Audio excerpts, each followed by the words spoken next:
Hello, everyone. I am Storyteller. Thank you for visiting this peaceful place. I know you are looking for something soothing to help you fall asleep, and I am here to accompany you. If you enjoy, please give me a like and subscribe, and let me know where you are from. Thank you. The Adventures of Jack and Celine. Content warning. Bugs, fire, darkness. Not for the first time in his life, Jack's Sunday afternoon was saved by vintage pornography. There was a magazine in the dusty antique store, full of printed reproductions of saucy sepia scandals, and he flipped through with a schoolyard grin. "Oh my God," said Lisa. "Don't look at that, you jerk. Hey, you dragged me out to this dump, so don't complain. And I ain't jerking anything. Yet." Lisa rolled her eyes and made that "don't be gross" groan. Or maybe it was the "don't embarrass me in public" one. Whatever. I'm going to go look at armoires and pretend like we're not engaged. Love you too. Jack flipped through a few more magazines, and it struck him how natural everyone looked. No airbrushing, no Photoshop, not like it even existed back then. Their bodies simply were as they were, adequate. Did society just have much healthier ideas of body image back then? It occurred to him there could be real historical merit in formally studying this. And then he wondered how he might go about getting a grant, especially considering he wasn't a historian or any kind of researcher. Oh my God, what am I doing? He set the magazines down before he ruined porn forever. Still, if he had found this, then maybe this antique shop of Lisa's wasn't a total waste of time. He decided to take a stroll down the creaking aisles and see what else he could find. Most of it was kitsch, but when he spotted the toys and games section, his eyes widened. And then Jack spotted her, Celine the centipede, a segmented orange plush, about a foot long, slumped on a shelf. Her fur was patchy, and her one remaining lacquered eye scuffed. But it was unmistakably Celine. Faded memories stirred in his mind. Long forgotten thoughts stretched. A buried history awoke. He recalled a giant bonfire with all his family there. Other people too. Maybe it was a holiday? Little 8-year-old Jack, swaying in the welcoming glow of the flames as they kept the night's chill away, belting out Camptown races, and then collapsing into a fit of giggles. And all the while, Celine safely nestled in the crook of his arm, protecting him from all the monsters that dwelled in the shadows. "Oh, wow," he said, approaching the toy shelf. I can't believe it. He didn't notice Lisa sneak up on him. "What is that gross thing?" "Her name is Celine," Jack said, stressing it. "And she is not a gross thing. She was my best friend growing up."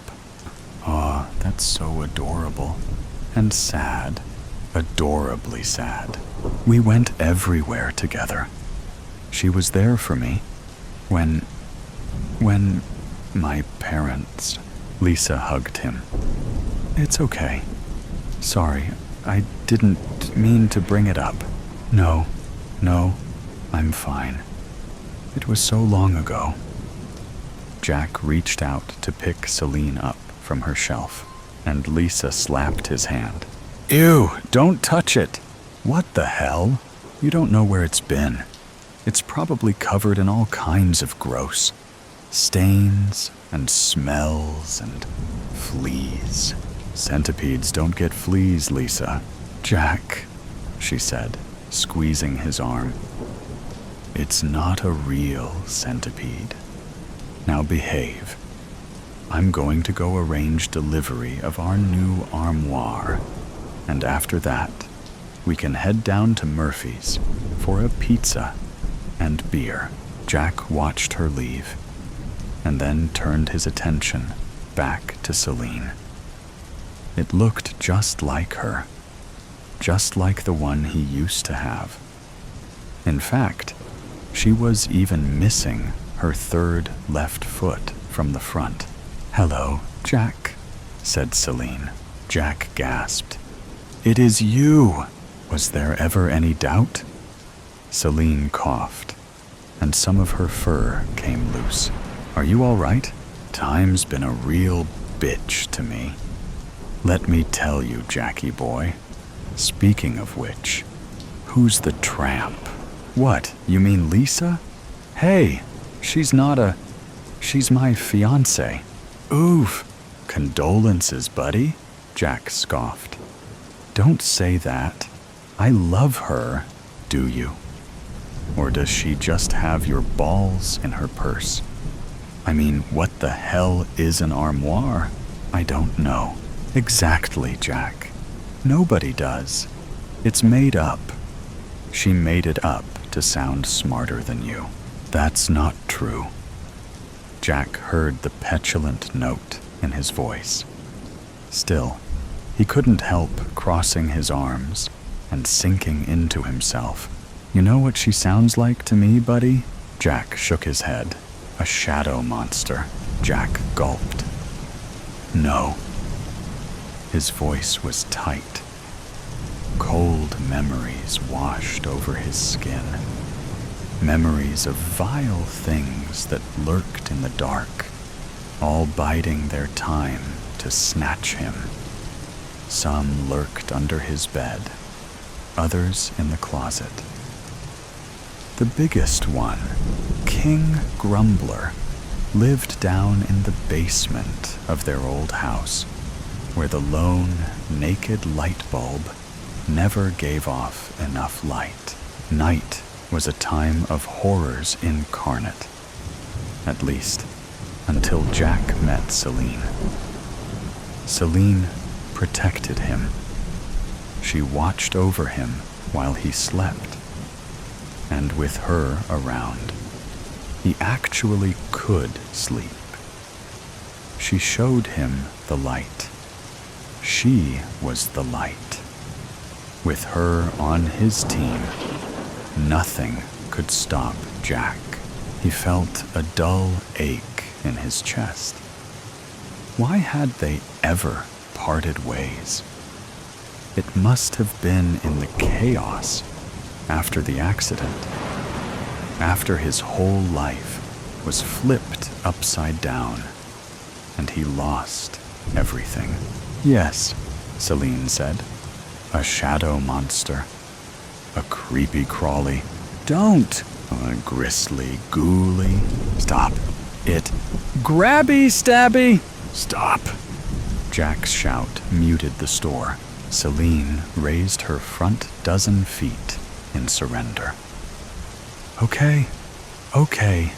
Calm down, Spaz. She scratched one of her rear segments. Didn't realize you felt so strongly about it. Although I guess it is pretty brave of you, marrying a shadow monster. Celine, she's not a shadow monster. It just occurred to Jack how much crap was in this antique store, and how weak the lights were. Everywhere he looked, there were dark nooks and umbral crannies. A life-sized suit of knight's armor cast a long shadow down a narrow corridor. But the suit was also big enough to hide at least 3 monsters, if they were real, of course. Jack shook his head. He wasn't afraid of the dark anymore. He'd outgrown it. I don't know what you see in her anyway. I always thought we were better together. We even have a ready-made couple's name. Celiac. Did you just ship us? And what the hell, Celine? Why would you go with Celiac instead of the obvious Jacqueline? Oh, Jacqueline.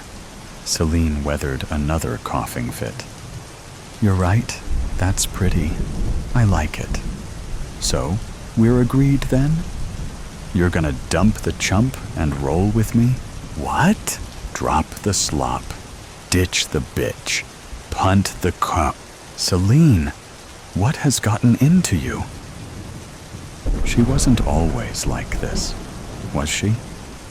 It used to be all fuzzy hugs and warm giggles and whispering secrets to each other long into the night. For all of his worries and all of his fears, she always had an answer. She'd been just what a frightened, lonely 8-year-old needed. But Jack wasn't a child anymore. I'm not leaving Lisa. She's the best thing that's ever happened to me. And that's a fact. Celine drew herself up. Unbelievable. Crossed dozens of feet. After all I've done for you. She shook her head at her neighbors on the toy shelf. I should have expected it. The shadow apple doesn't fall far from the shadow tree, it seems. What's that supposed to mean? Your parents were the biggest shadow monsters of all. That's not true. Come on, Jackie boy. It's your bedtime. No snacking before dinner. Brush your teeth, young man. They were insane. They were. Jack gulped. His memories of his parents were few and far between, but he knew they were good people. Weren't they? All those things, they just sounded like regular parent things. Celine leaned forward and clapped her feet. Oh my God, you don't remember, do you? Remember what? All I remember is, you used to be nice. Like that time we had a big bonfire with all the neighbors, and we got to stay up way after bedtime, and we sang Camptown races and laughed, and that nice lady gave me an apple juice. Nice lady? That was a paramedic, you dumbass. What? Come on, remember. Celine started humming Camptown races. Jack remembered working on a project earlier in the evening. Lots of papers, shredded papers, papier-mâché. That must have been it. An art project to show his parents how much he loved them. Only, in his memories, he was scattering the papers all around the house. Celine cleared her throat with another cough and began singing. Grab a lighter and some gas. Doo-dah, doo-dah. Kill the shadows with some flame. Oh, dee-doo-dah day. Jack remembered. With Celine clutched under one arm and the other arm dragging a gas can all over the neighborhood, he belted the lyrics out at the top of his lungs. She provided harmony. She told him where to go, how to arrange things, and when everything was ready, start your lighter, Jackie love, and give the gas a little kiss. Within seconds, 6 cookie-cutter houses erupted in a huge fireball that rose into the sky, and when bright-hot figures ran out of the conflagration, waving their arms in the air and screaming, Celine told him those were just the shadow monsters. They saw his work, and they had a change of heart, and now they were dancing and singing and happy and bright. And so Jack sang louder too, and he danced with Celine, and he danced much longer than the silly shadow people who got tired real quick and laid down to sleep. Jack screamed. "Aw, you remembered," Celine said. "'Bout damn time, my little pyro," Jack screamed more. "You have no idea how bored I've been since they took you away from me." Jack took a deep breath and continued screaming. "Come on, Jack. Let's go murder some folk. Just like the good old days." Jack continued screaming. Blam! A thundering blast right beside Jack. He fell into trembling silence. An old man in thick, square glasses stood right beside him and lowered a shotgun. Little remained of Celine's shelf other than scorched wood and a smear of orange fluff. "Ah, dang it," said the old man. "You know, I put up a sign, but people don't read. Keep donating their haunted toys and cursed dolls and whatnot. Oh well, so you're fine to deliver it on Wednesday?" Lisa asked. "Yes, ma'am. You can count on it. That's a lovely armoire, and I'm sure you'll enjoy it for a long time." He shook Lisa's hand and then departed. "Well," Lisa said, entwining her arm with Jack's shivering one, "I told you that thing was gross.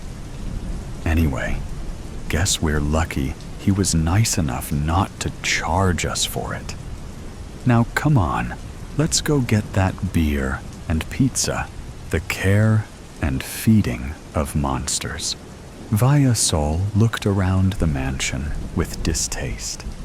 She didn't like being here, and she certainly didn't like what she had heard about the monster who used to live here.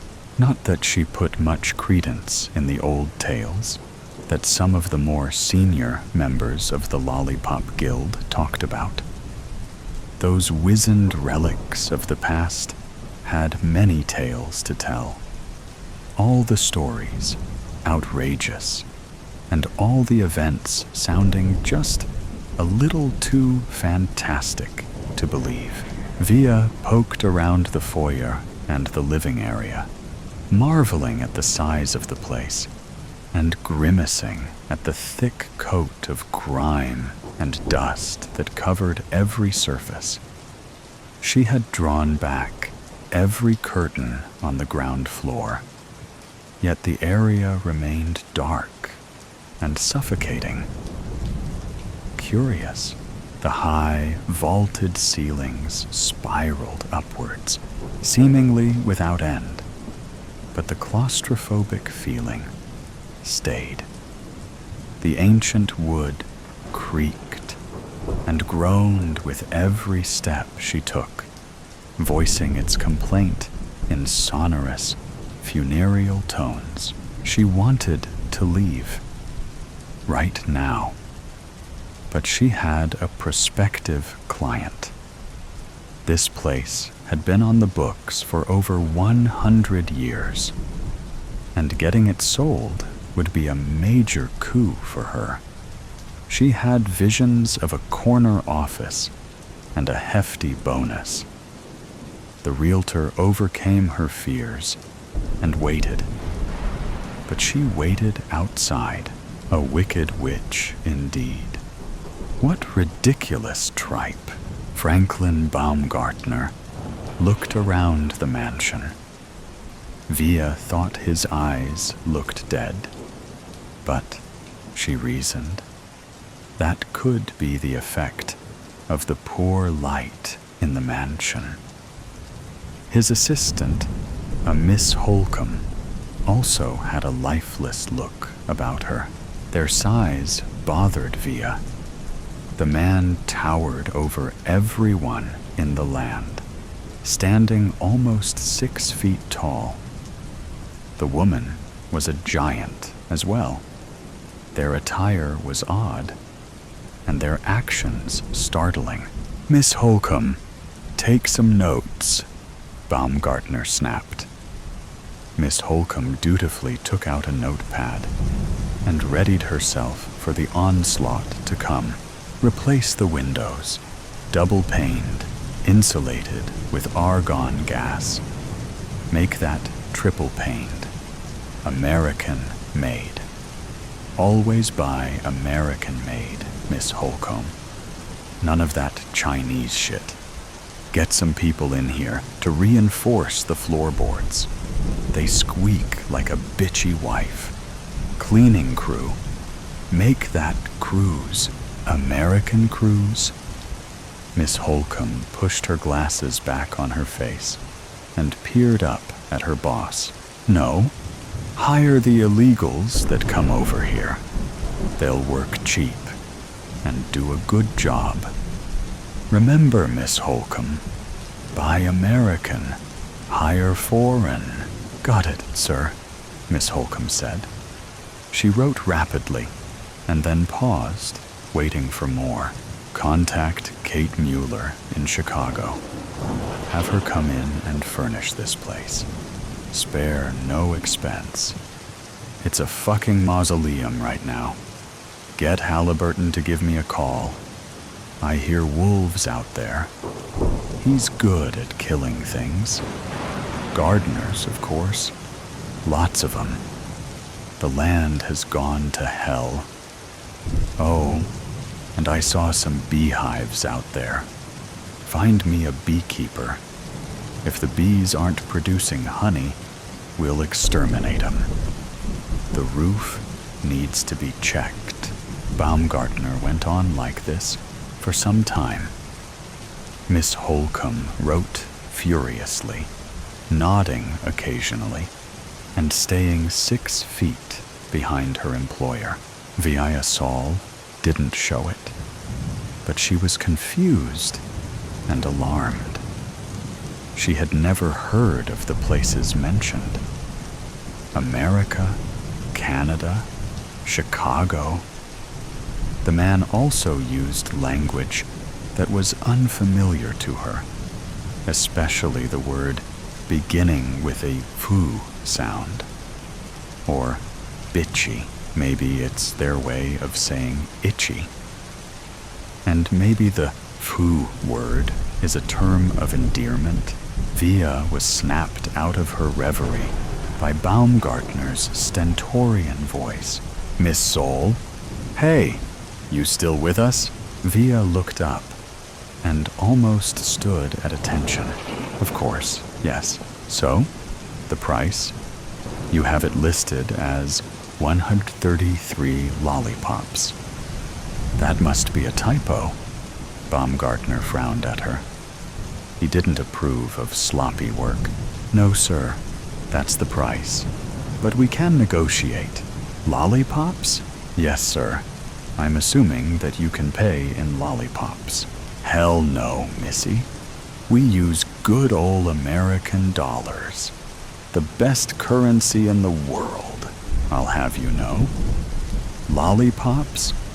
What the hell kind of lollipop do you require? Are they lined with gold?" Well, no. That is, they're just lollipops." Baumgartner looked at his assistant impassively. He blinked and shook his head. Miss Holcomb waited patiently for something to write down. "Show me," Baumgartner said. Via nodded, confused. as to why someone needed to see what was widely considered the coin of the realm. She went outside to her horse and buggy, retrieving a couple of lollipops. She went back inside the mansion, not easy in her mind. Baumgartner stared at them for some time. He inspected them closely, twirled them in his fingers, and even sniffed them. He handed one to Miss Holcomb, who mimicked her boss's actions. Am I to understand that these lollipops are made with sugar? Nothing else? Just sugar and some natural coloring, I think. I'm not sure. The Lollipop Guild makes them, and they guard their secrets carefully. Baumgartner nodded. Although confused by the method of payment, he didn't hesitate to take advantage of the situation. What'll you take for these lollipops? Cash? Goods? Baumgartner eyed Via closely, noting her body language. He was successful in part because of his ability to read people.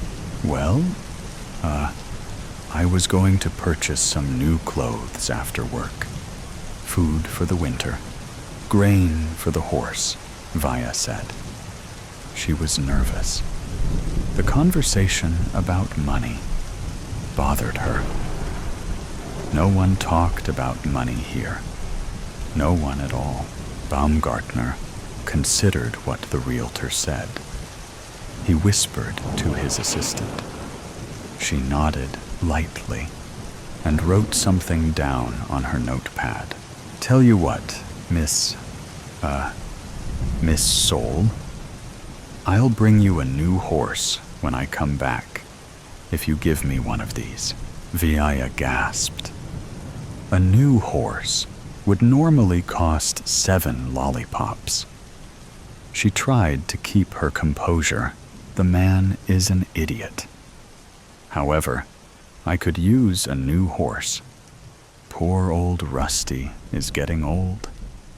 And maybe I could get a little more out of this dolt. A new horse is acceptable, but I think I'd want a little more. Maybe throw in 100 kilos of grain for the new horse. Baumgartner accepted quickly. The woman's a dolt, selling this place for 133 lollipops, and all she wants is a new horse and some feed. Jesus, this is gonna be easy. We'll be back next week. Have the papers ready to sign. I'll have the, payment in full, Baumgartner said. He didn't even try to haggle over the price. He was starting to love this exchange rate. Baumgartner was as good as his word. He paid for the mansion and bought Via a new horse, along with supplying her with an impressive amount of grain for the horse. Still, Via was disturbed. The stranger found his way to her homeland. There were tales about a farm girl who had done this, but that was nothing more than a story that the old ones told. Baumgartner was indeed from another land, Kansas. His Aunt Elle had given him what was left of the family farm, and he sold it quickly, at a ridiculously low price. His aunt was dead. The farm was not a money-maker, and he hated farming. The only thing he kept was a pair of silver slippers, for they entranced him. In the light, they turned into a fiery, ruby-red color. Aunt Elle also told him that he could transport himself to a magical land by wearing the slippers and wishing himself to this nebulous place. The slippers were far too small to wear, and he didn't believe such nonsense anyway. One night, after drinking in excess, a particularly cheap and poor quality of a Chianti, he tried it. Frank found himself in the middle of a poppy field, staring at a city that seemed entirely made of green crystals. He took one of the crystals and closed his eyes again, wishing himself back home. Emeralds. The green crystals were emeralds. He made several trips like this and became rich. He also discovered streets made of gold bricks. He helped himself to plenty of these as well. When he returned, he found that the gold bricks and the emeralds had been replaced. Frank had no qualms about taking more emeralds and more gold from this place. None at all. Frank Baumgartner had found Oz. The inhabitants of the land that Baumgartner invaded were becoming unhappy with their new neighbor. He had a landing strip built for his private jet. The people thought it was a monstrous steel dragon and fled every time it landed or departed. The same emotions arose when Baumgartner drove his vehicle. To them, it was nothing more than an iron terror roaming through their land. Queen Ozma demanded that the stranger leave. He refused. She had no recourse to his refusal. No one had ever defied the queen before, so she was at a loss as to what to do. They had no police force, for there was no crime. They had no standing army, for they had no enemies. Until now, Baumgartner paid well in lollipops. This became a problem, a huge problem. The economy was turned upside down and inside out. Munchkins and Winkies, with newfound wealth, invaded Emerald City and bought up desirable plots of land and built houses. Baumgartner built several yellow-bricked roads that led to Emerald City, and the flood of country people to the city was unsustainable. The new royalty had been, just a short time before, farmers and craftsmen. The Lollipop Guild had been decimated by the influx of lollipops from Baumgartner. Inflation ran rampant, and then a recession hit. Everyone felt its effects, and the people of all 4 quadrants of the land found themselves struggling to survive. Baumgartner didn't care. He was rich in America, but here he was a god. He controlled the lands, the supply chains, the very fabric of life. Poverty became the new normal. "We have to do something!" Vaya slammed her fist on the table. The Munchkins looked at her with surprise and consternation. She had never been so demonstrative. Via Sol had always been the epitome of grace and charm.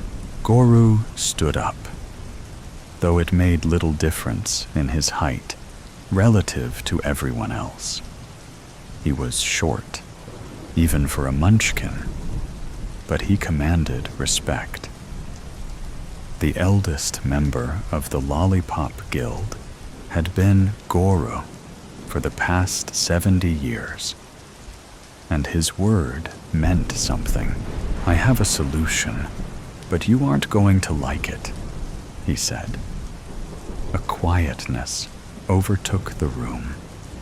If Gora said that it would be displeasing, then it would be very displeasing. The council braced itself. Goro outlined his plan. Everyone was horrified, but they agreed to it. Effie sensed the munchkin well before he came into sight. She sniffed the air and smelled fear, desperation, sadness. Goro stopped short when he saw Effie. It had been 20 years since she had been banished to the edge of Munchkin Land. Although he had voted against the banishment, he still felt a thrill of fear. Effie was dangerous. All her kind were dangerous. What brings the great and powerful Gora to my humble shack? Effie picked up a snake and stroked it gently before putting it back on the ground and giving it a shove with her toe. The snake slithered off into the underbrush, looking for a meal. A stranger from the outer lands. A bad person, Effie. Very bad. "We need your help," Goro said, looking down. He was afraid to meet Effie's eyes. "I have no quarrel with you, Gora. You didn't vote against me when I was banished. But why should I help? I was exiled because of my grandmother." Goro nodded. She was right. She had no reason to help. "But I will," Effie said softly, "because the stranger has something of mine." Goro looked at her, surprised. "You know about the stranger. I may be restricted to the edge of the desert, but I hear things," she said. "Because the animals tell me." Goro believed her. Effie's grandmother understood the animals. "I'll come to the council next week, when it's over. I'll want something in return, though." Goro nodded. He was empowered to agree to almost anything. "What?" Effie looked at Gora and smiled. It was a beautiful smile, so unlike her grandmother's wicked leer. "My grandmother's old house." Goro expected this. He nodded, and then he left as quickly as possible. The edge of the desert frightened him, and Effie frightened him most of all. He thought of a saying he had heard long ago, "Needs must when the devil drives." He would wonder, years later, who the devil really was. Effie flew above the trees on her umbrella, scanning the countryside. She knew the area well, for she had been raised in Winky country. Her old house looked different, modern and bright. She hated it. A portly man came outside and looked around, hands on hips. Effie's tremendous sight allowed her to see him clearly. He had a mug look on his face. Odd clothes covered his portly frame, and he was smoking a cigar. Effie banked sharply and flew toward the man. He finally spotted her and stared at her in surprise and fear. She saw his eyes widen. He screamed just as her umbrella penetrated his heart. The umbrella settled gently on the ground as Effie stepped off. She strode to the man and took the briefcase.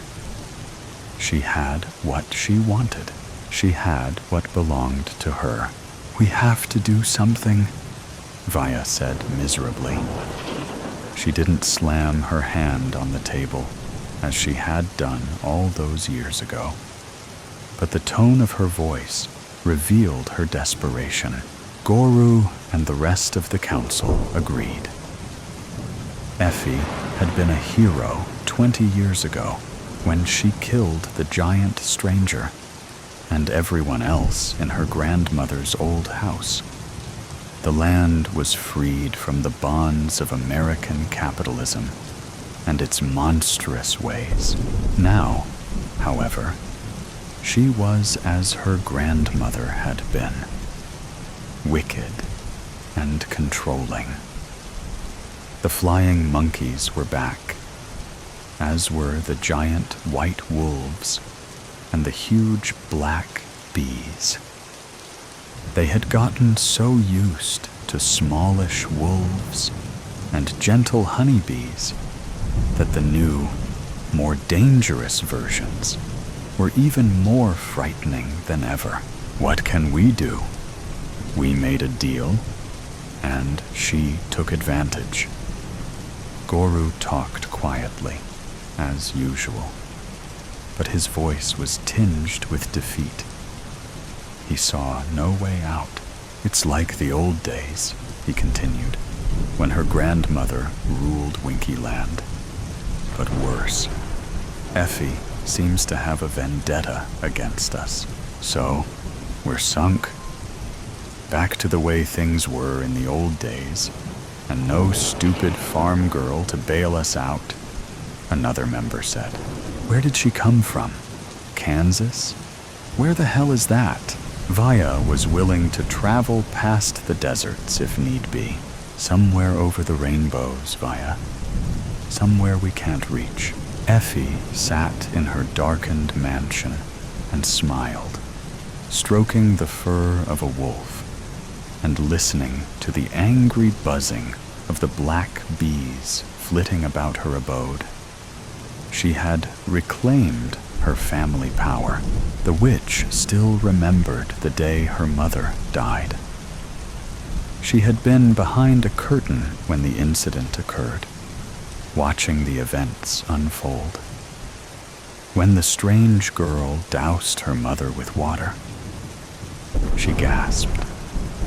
Her mother melted in front of her eyes. Effie had never seen such a gruesome sight in her life. But that wasn't the end of the bad news. She had been banished to the edge of the desert, though the council that banished her knew full well that she would, in all probability, die from this. The only member to vote in her favor was Gora. Effie, though, had been taught how to survive by her mother. She flourished. Her hate grew.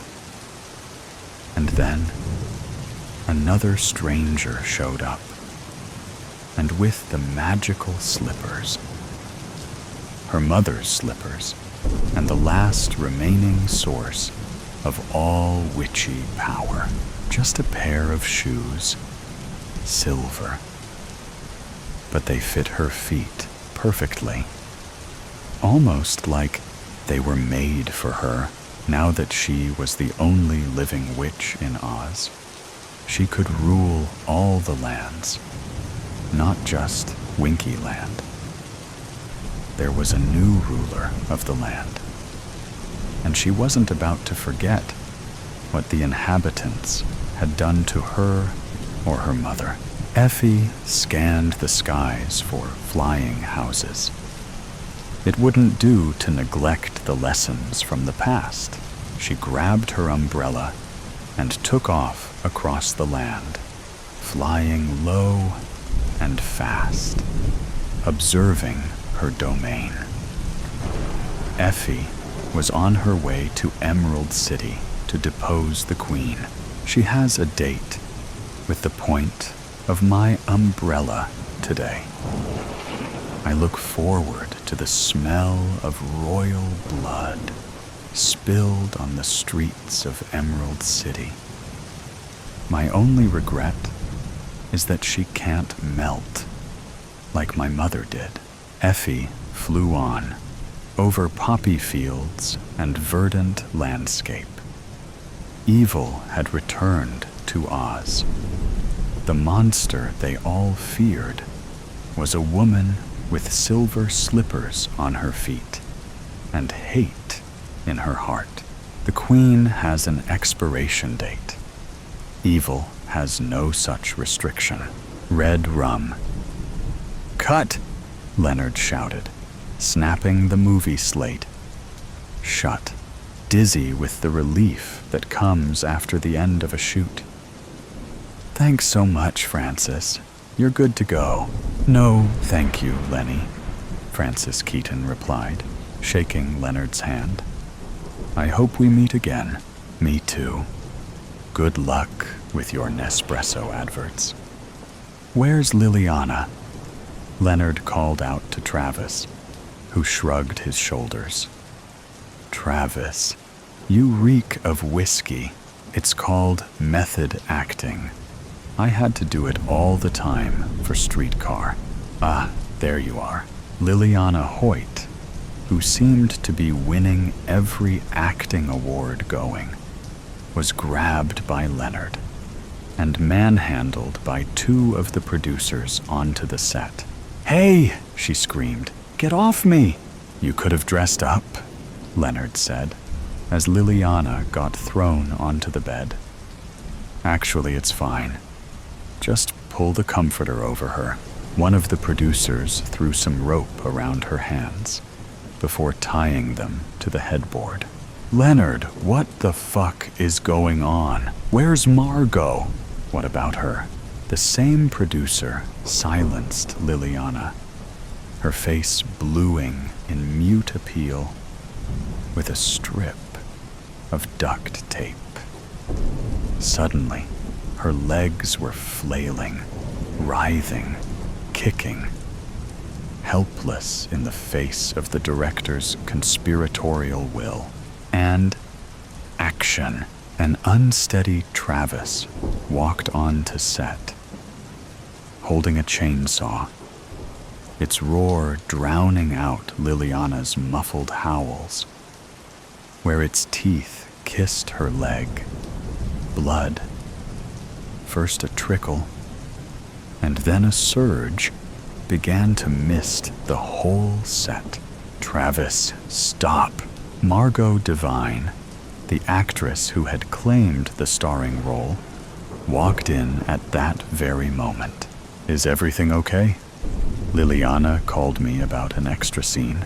She clapped her hands to her face in horror once she saw Liliana's dismembered limbs. "Oh my God, please, detective. I don't want to watch it anymore," pleaded Leonard, turning his head away from the footage. Detective Montrose switched the computer off before turning his attention back to Leonard, whose face was still blank with anxiety. "You do know how this looks, don't you, Mr. Leary?" Montrose said. "Yes, of course I do. I mean, it's there on screen for all to see.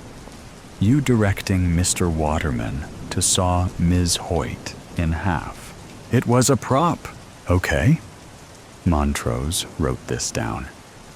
"And this was for your movie, was it?" "Yes." "A prison without walls?"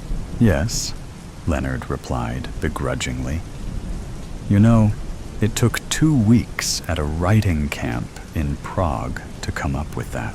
For a moment, Leonard felt it was just him and the detective at the center of the universe, the tape recorder and folders props, and the light bulb swinging pendulum-like above, illuminating the room with an unwelcome light, only there for an added theatrical frisson.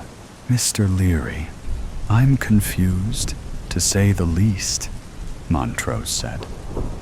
Not one of you has a motive against Ms. Hoyt. Can we please just rewind? Going back from Ms. Hoyt's death to the day you started. What, again? Please? If you wouldn't mind. 24th October, 3 weeks into filming, after 10 seconds of looking furiously for Travis, I found him perched on the banquet in the corner, his arms and legs splayed across the leather. It reminded of that scene in Pulp Fiction when Pumpkin and Honey Bunny ransack the diner. Travis fit the aesthetic perfectly. Even though he was a star of the stage, he could well have been a vagrant. Sorry, I was hungry, he said, like a naughty kid, with a chocolate mustache and a half-eaten banana split in front of him. Would you like anything? No, I'm fine. I can't stay long. Travis's hair was incredibly greasy, striking that unfortunate balance between being neither curly nor straight. Jesus, your breath reeks, Travis. The scent was a mix of red wine, cheroots, and patchouli, all rolled into one. Anyway, I think you know why I'm here. Do I? Yes, Travis, you do. It's about your wife, Margot. I don't have a wife. Oh my God. In the movie, Travis. Oh, yeah. Sorry. Margot and James McClane, played by Liliana and Travis, began life as a vision of cold, jodhpur-wearing elitism.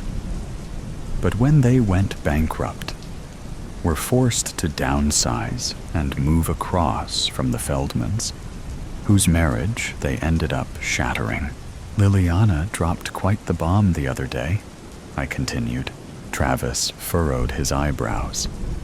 Sorry, who? Liliana. She plays your wife, Travis. Jesus Christ. Oh, okay. Sorry. I don't get involved with the other actors. Holding my nose so as not to inhale any more alcohol breath, I tried one more time to get through to him. Liliana wondered if you, as her husband, would kill her in the script. You're the cuckolded alcoholic in the marriage, so it's completely plausible. Oh, that's fine, Travis said, the red wine talking. Really? It would require you to film some extra scenes. Are you available next week? Yes. Great. Thanks. I gave him a slap on the shoulder. She says it's because she doesn't want any trouble, but she wants to be a main character. Audiences love murder. I think that's the problem with movies these days. You don't have to explain yourself, Travis reassured me. Let's kill this bitch. 22nd October. My muscles coiled as soon as I caught sight of her. Liliana, who I am pretty sure was my least favorite, which was no mean feat, had called me unexpectedly to run through some things. And I got the feeling it wasn't to discuss the movie. It never is. The restaurant we had agreed to meet in was an upscale eatery on the fringes of the town center, the sort of place reserved for illicit liaisons and big ultimatums. I knew Liliana spent all her time as an actress, if she wasn't wielding an arc on the silver screen, in places like these, possessing the sought-after elixir that Wangle's 14-course taster, meals and corners tuxedos businessmen into the nooks of dingy bars. Thanks for agreeing to this, Leonard, she said. in her native southern twang, her brazen authenticity chording a jarring note against the coy contentment of the restaurant. Liliana was rakish and spidery, her face so pale as though made of reconstituted porcelain. The cruel origami of her arms stretched to hug me. No, really. Thank you. Have you ordered? I haven't. Great, she said, perusing the menu. You know, I haven't got long, Liliana. I have to dash. It's Lily. And what do you mean you have to dash? You're such a bad liar. What? Let's see how convincingly you can lie about where you were last week, when you saw me and Margot having a go at each other. She picked up the knife, as though she was poised to dissect me. Why are you looking so worried? The waiter arrived, absolving me of this question. He took our orders, looking askance at Liliana as he did so, probably surprised at how underdressed she was. He would be right. It was clear Liliana didn't fit in here. It came to herald a changing of the guard. No longer were places like these populated by the jewel-draped dames who held an ice-bedded coupe in one palm of their hand and the piqued interest of their stupid director in the other. But now, overhauled by a new generation.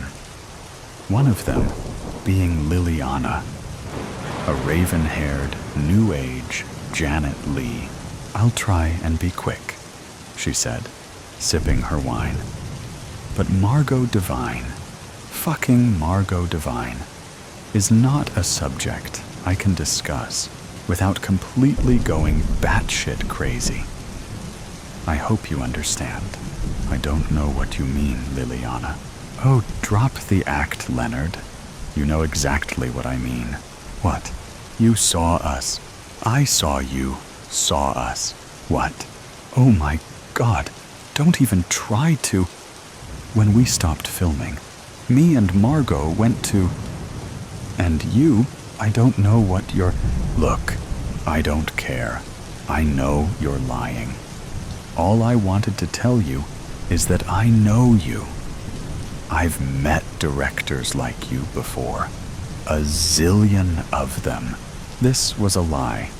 Liliana's showreel was suspiciously short. And I know what gets people like you going, she continued. I stared at her with my eyes wide open, loudly glugging my wine, so the silence she left was even more pronounced. Money, she explained, as though this wasn't obvious. Of course it's money, right? And what's that gotta do with Margot? Haha, it has everything to do with Margot.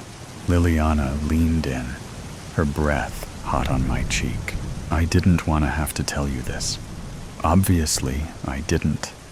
Not even my mom knows. But Margot and I, we had a thing some years ago. Liliana bit her lip defiantly, numb with inexpressible loathing. I don't think you can call it a thing, to be honest. But Twitter will have different ideas. It didn't even last a year. I have to say, I'm surprised. I improvised, hiding my face with my glass. Margot's a big star. Exactly. Margot Devine, darling of the acting world, splashed all over the front pages because she's been having an affair with another woman. And not just any woman. The next Neve Campbell, of course. Liliana, I don't. You know who'll come out of this the worst, Leonard. Not me. No. Not even Margot. But you. No one will watch your movie. No one will care.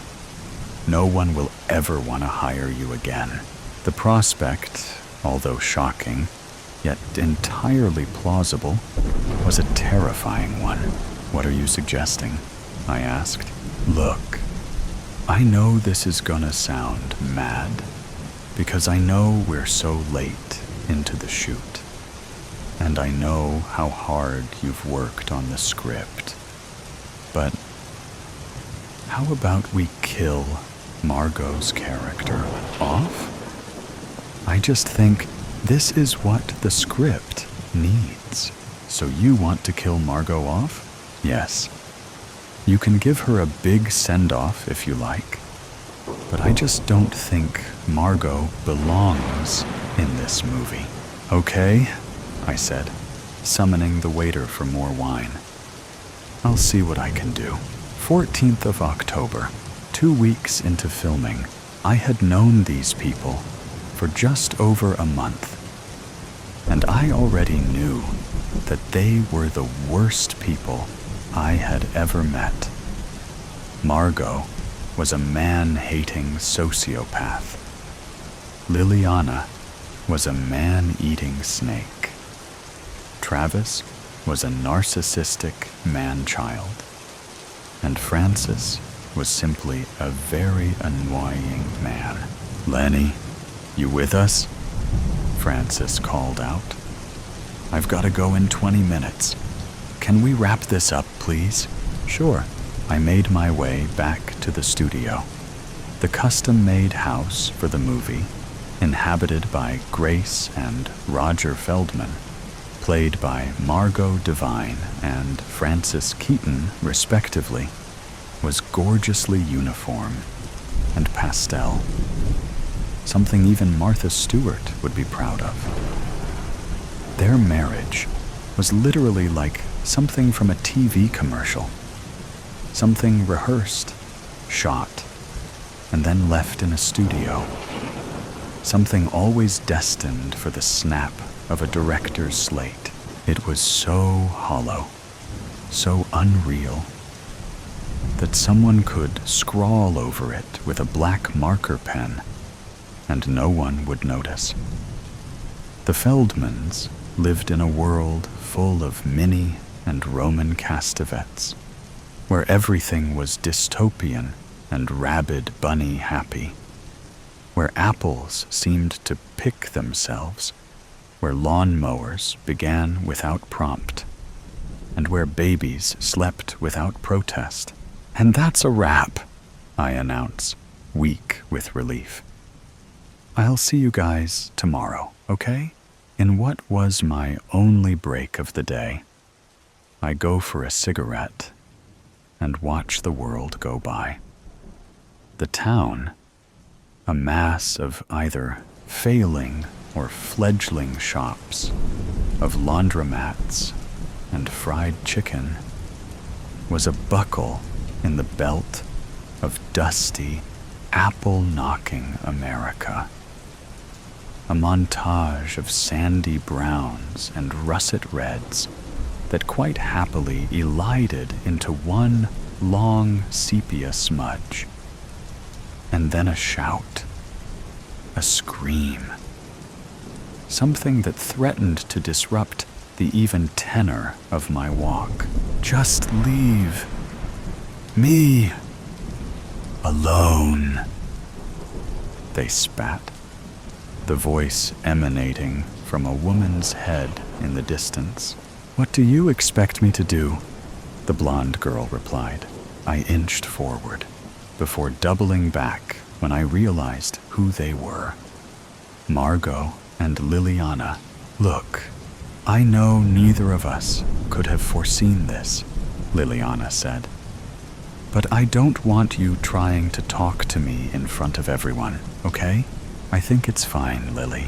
Getting the feeling this conversation wasn't something I should be hearing.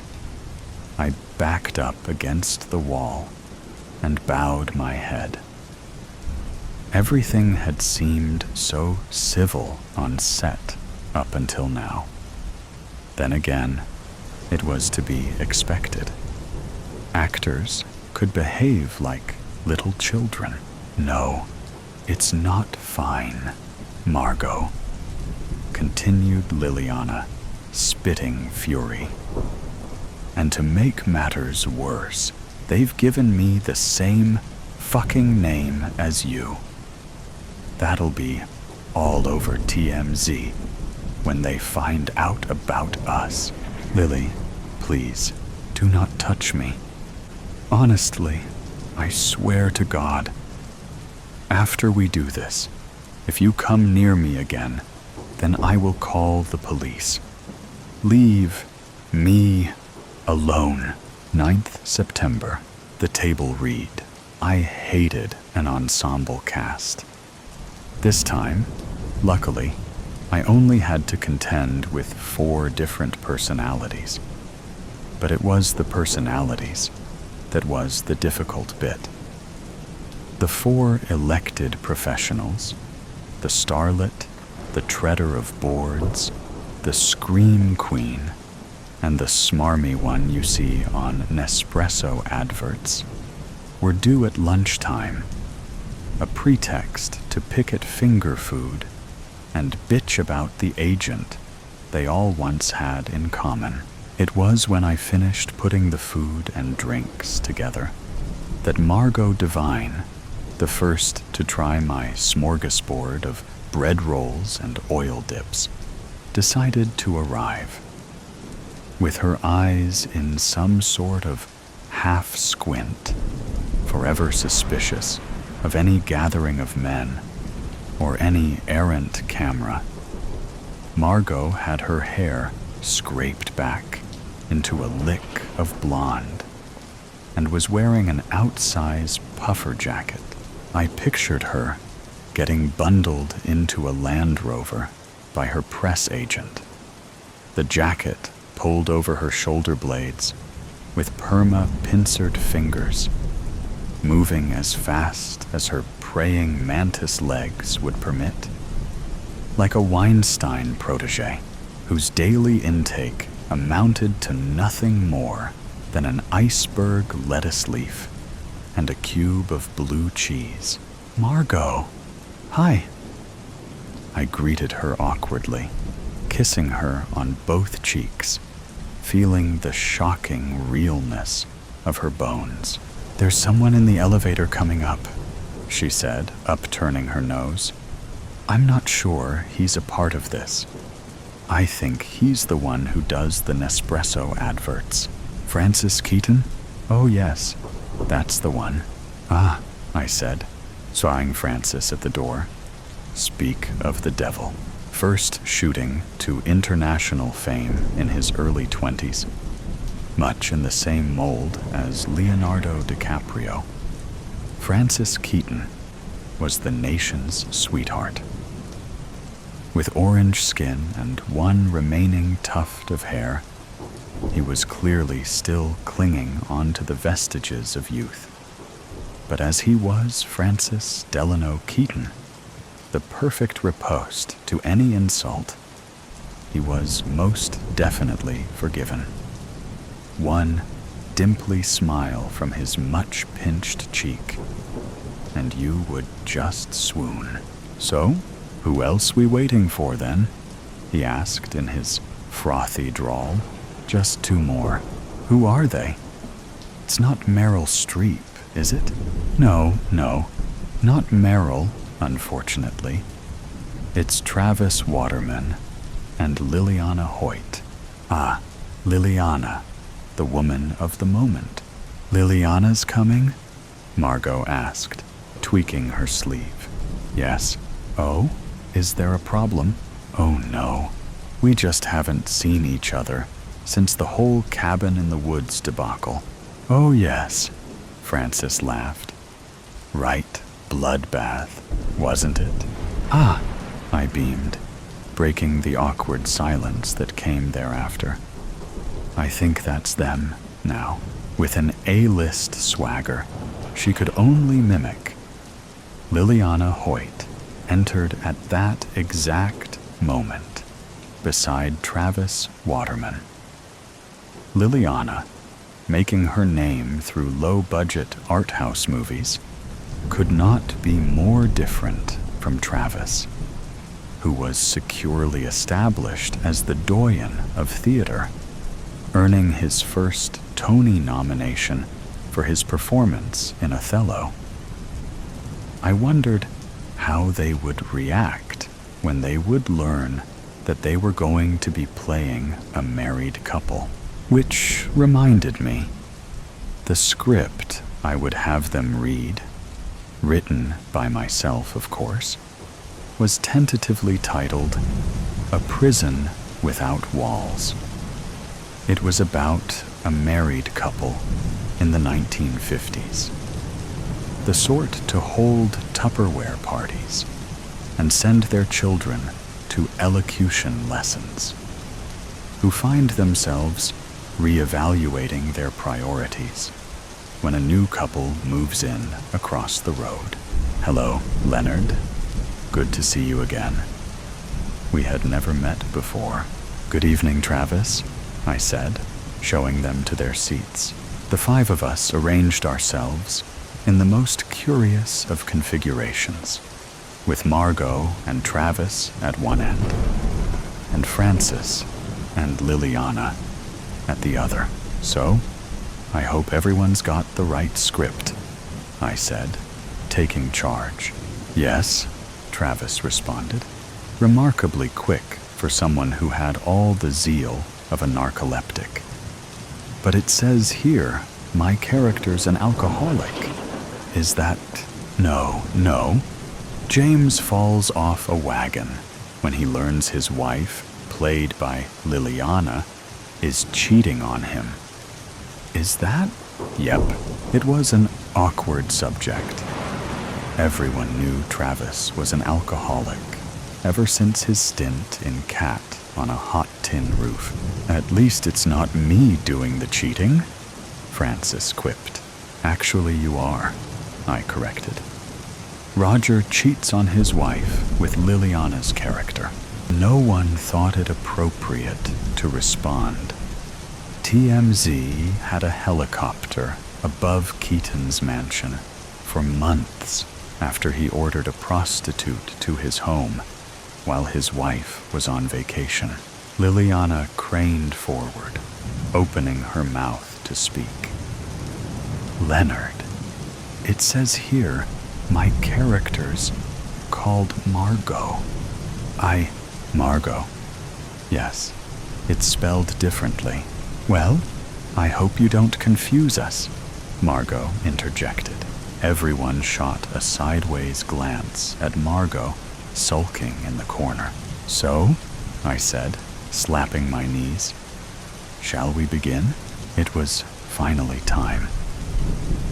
We all took a sharp intake of breath before turning the first page. Francis was still smiling.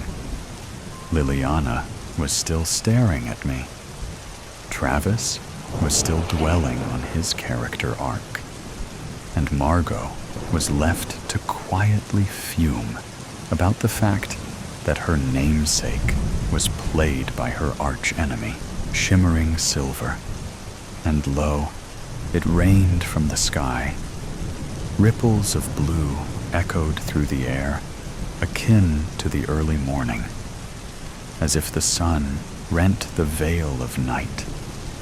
Terror enveloped me, but in wonderment, that fear fast diminished.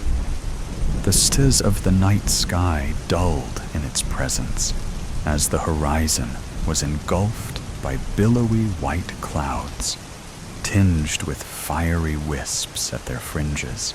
As the light faded, and the celestial gift plummeted to earth, its descent accompanied by a shrill and discordant whistle, the ephemeral day drew to a close and yielded once more to the night. The stars reclaimed their brilliance, and the blue turned to black. My eyes were unable to avert their gaze from this wondrous sight, for it was a blissful offering from the heavens that had fallen into the nearby woods. A gift meant for me to open. Curiosity stirred within me, urging me to quell any lingering doubts. I resolved to march towards the crater and pull at the ribbon. This treasure would be mine, and mine alone. I longed to weave my hands through its warmth, allowing it to cool against my breath. I loved it, truly and deeply. That distant thud that shuddered the house upon its landing was a summons directed at me, a beckoning that could not be ignored. It craved my affection. A nervous dread enveloped me as I ventured through the gnarled branches of the forest, the scent of gasoline and wood smoke pervading the air. The fumes stung my eyes, obscuring my surroundings in a milky haze. Without the need for sight, I followed the call that brought me to the hearth of this fire, not conveyed in words, but in a sorrowful melody that could be felt in each nerve of my being. Once again, the dread is hammered down, pushed deep below the all-encompassing love, until its weight rendered it to a mere powder. Large swells of smoke undulated from the center of the impact. They swirled in a tumultuous motion, reminiscent of the foaming waves of an enraged sea crashing upon steadfast rocks. Within this chaotic display, a cocoon of pale, crystalline air gleamed with grandeur. As I ventured closer, my sweat evaporated into wisps of vapor that quickly became one with the swelling smoke. With a sweeping motion, I waved my hand through the glaze and arrived at its core. A shimmering silver presence floated before me. The tears washed my eyes clear so that I could gaze upon it without hindrance. It blotted out the sky, an immense entity that defied reason. And yet I found myself able to cradle it within the palm of my hand. Its touch ignited the ground and transformed the landscape into a fiery inferno, while an inexplicable chill permeated the air. At first glance, it appeared a flawless, perfectly round sphere, but in the next moment, it danced and twirled around me like raindrops caught in a volatile storm. It possessed the ability to mirror the surroundings, reflecting the woods with pristine clarity.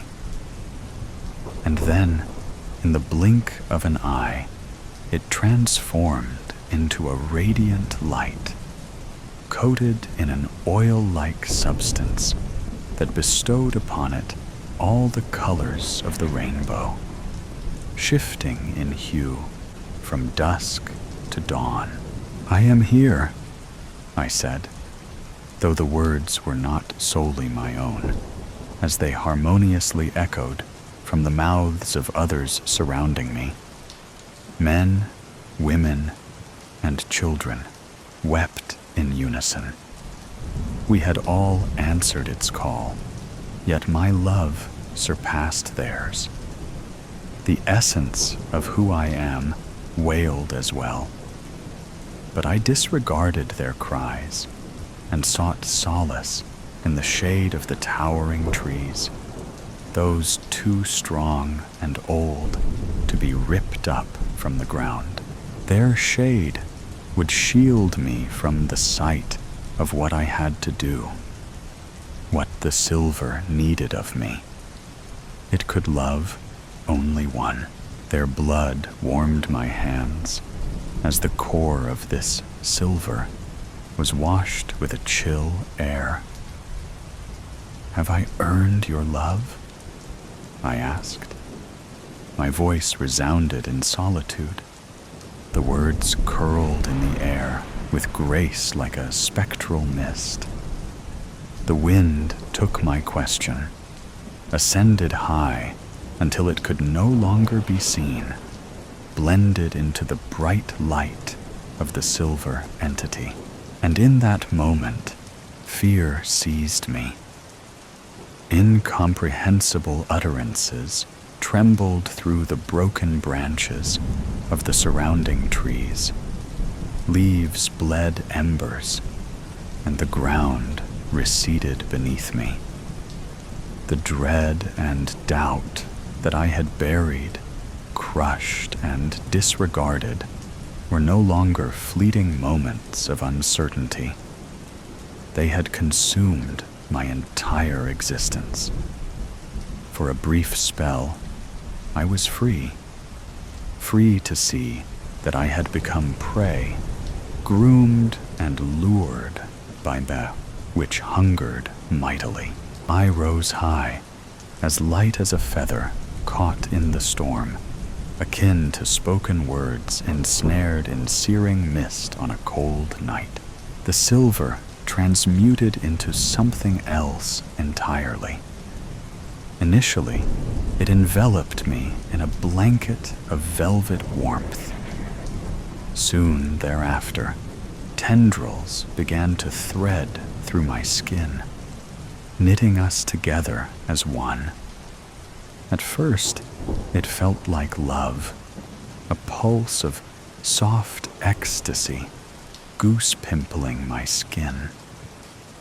But that moment was fleeting. Soon after, I could feel pure ice weave through my bones. I looked on as it clambered over my body, its face taking shape until the silver became a mirror, the reflection a scared man, a familiar stranger. As it kissed me, I felt myself fall back down to earth and into the dark. The ground was where I awoke, reminiscent of an abandoned runt from the litter. Nestled amidst the fallen leaves, I awaited the break of true day. At first, I crawled, my movements uncertain, until the recollection of walking flooded back to me.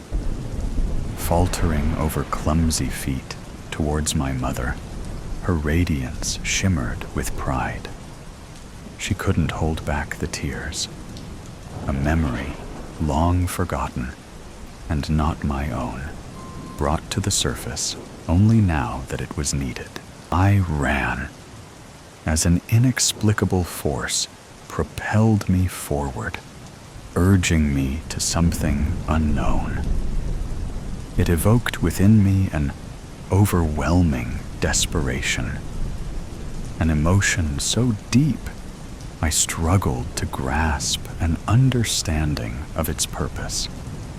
I dashed homeward, burst through the door, and tumbled up the stairs. A confusing dread clawed at its cage. The sight of an empty bed where two once slumbered brought me to tears. But why? In the adjacent room, a smaller bed intended for a child remained empty and unmade. Two voices among the countless last night now bore an eerie familiarity. The dried blood that coated my arms began to burn and itch. A lingering presence persisted within me, a parasite of the man that should be long lost amidst the rubble of the void. In boundless darkness, His tormented screams resounded and reverberated through the depths of my being, erupting from my own lips in a howl of pain, wrestling control. The feeble flickering of light, mere fleeting moments of dominance, witnessed this vessel gain possession of a knife. "I am your gift," I whispered to him, my voice laced with wisdom. "Watch from your shelter of safety as I give purpose to your existence. Allow my love to radiate through you, turning the shadows into everlasting day." Yet he paid no heed to my words, dismissing my guidance without a second thought. I plunged it deep into my throat, succumbing to the irrepressible urge to die, as if it had become my sole purpose. Deeper still, I drove the blade until the pouring wound wept tears of red. And then, shimmering silver, social proof. Ethan reoriented his phone and pushed his stocking cap back to reveal more of his hair before offering his audience a two-fingered peace sign. Hey, guys, what's up?" Aiden raked Ethan's hand. "Dude, what the hell? What's gotten into you?" Sam chortled, recording both of them on his phone through a cloud of steamy breath. "Scared? No," Aiden barked, glaring apprehensively into Sam's camera. "I'm black, moron. Shit like this gets a brother killed." In response to Aiden's misgivings, heart, laughing, and smiling emojis floated up Aiden's image on Sam's screen. Feeling smug, Sam showed Aiden the immediate, real-time results. Aiden rolled his eyes. "Whatever, fool. They ain't black." Ethan resumed a filming position with a sarcastic smile, framing the tall fence behind him in the background. "Don't worry, Aiden, buddy. We'll be good and gone before anybody notices. Come on, guys. Let's go. Let's go." Sam impatiently gestured to the shadowy mansion. Pressing on, Sam directed his mobile to the naked, claw-like limbs of bare trees that lined the drive, reaching over their heads. "It don't look like anybody's been here lately, since the 60s, Aiden said, jutting his hands into his pockets and hunching his shoulders. Trespassing aside, something felt eerie about the property. He felt eyes crawling all over him. Been shuttered ever since. It was foreclosed on by the bank after Thaddeus's grandson died. The house is old, protected by some kinda historical preservation law. They wanted to put a Walmart here, but couldn't. It can't be knocked down. Our resident bookworm and brown noser, ladies and gentlemen, Ethan said, capturing him and Aiden in the shot and bowing to his camera. "Yeah, I read, okay?" Aiden said, shoving Ethan away. "This is it, peeps," Sam said, angling his phone to take a wide shot of the property. "Thornbrook Manor." Ethan interrupted Sam to draw a dramatic, wide-eyed slash across his throat with his finger. "The third sorcerer." Annoyed, Aiden glanced side-eyed at Sam's phone and shrugged, speaking directly to Sam's followers. "It's where the geocache told us to go next." "Abhorrent ground," Sam whispered ominously, reciting a phrase they found written in the cache. flipping the phone's camera to face him. His face was uplit in the darkness. WTF? What's that even mean? Built in the 1860s outside of Seattle, the Thornbrook property was considered an architectural gem of Victorian elegance and grandeur. Dilapidated, weathered, and crumbled, its glamorous splendor, however, was lost to the past. Situated on a lush estate, the mansion boasted a commanding presence with a towering 3-story roofline, with 4 chimneys and 2 pointed spires. Its exterior facade was crafted with intricate details, replete with ornate carvings of strange and fanciful beasts, sturdy stone pillars, and delicate trimmings that lent the structure an artistic flair. Its architect was both an engineer and an artist. Its front doors were made of rich mahogany and intricately carved, yet spray painted with urban gang tags. "What is that?" Sam said. He focused his camera on a carving along the structure's foundation. It had a rounded body with taloned hands, a sloping ape-like brow, and an angry expression bearing menacing, jagged teeth, yet had stone wings like a bird. It looked tethered to the building by a black iron chain. That's a water drain," Aiden replied. "Water comes down the chain into the monkey's skull, spilling out the mouth." "Ugh," Sam groaned, zooming in on it. "That's crazy. What kind of acid were these guys on?" "Opium," Aiden clarified with a nod, thinking, then added, leaning into Sam's camera. "That or absinthe, herbs, sugar, ice, wood alcohol, big-ass psychedelic effects brought on from consuming thujone, a compound." Look! Ethan interrupted, cutting Aiden off, holding his own phone over his head as they approached a ruined reflecting pool in an overgrown garden sanctuary. Surrounded by a wrought iron fence, the pool's still black surface reflected the sky's cold, starry void. "There's the statue," Adis rumbled into Sam's camera. Friendly heart emojis raced up the side of his face. "Yeah, well, if you're curious and want to know more, DM me." "Come on, Brainiac," Sam scolded, slapping Aiden on his shoulder. Sam turned his camera's flash away from the monkey creature to send it receding into the darkness.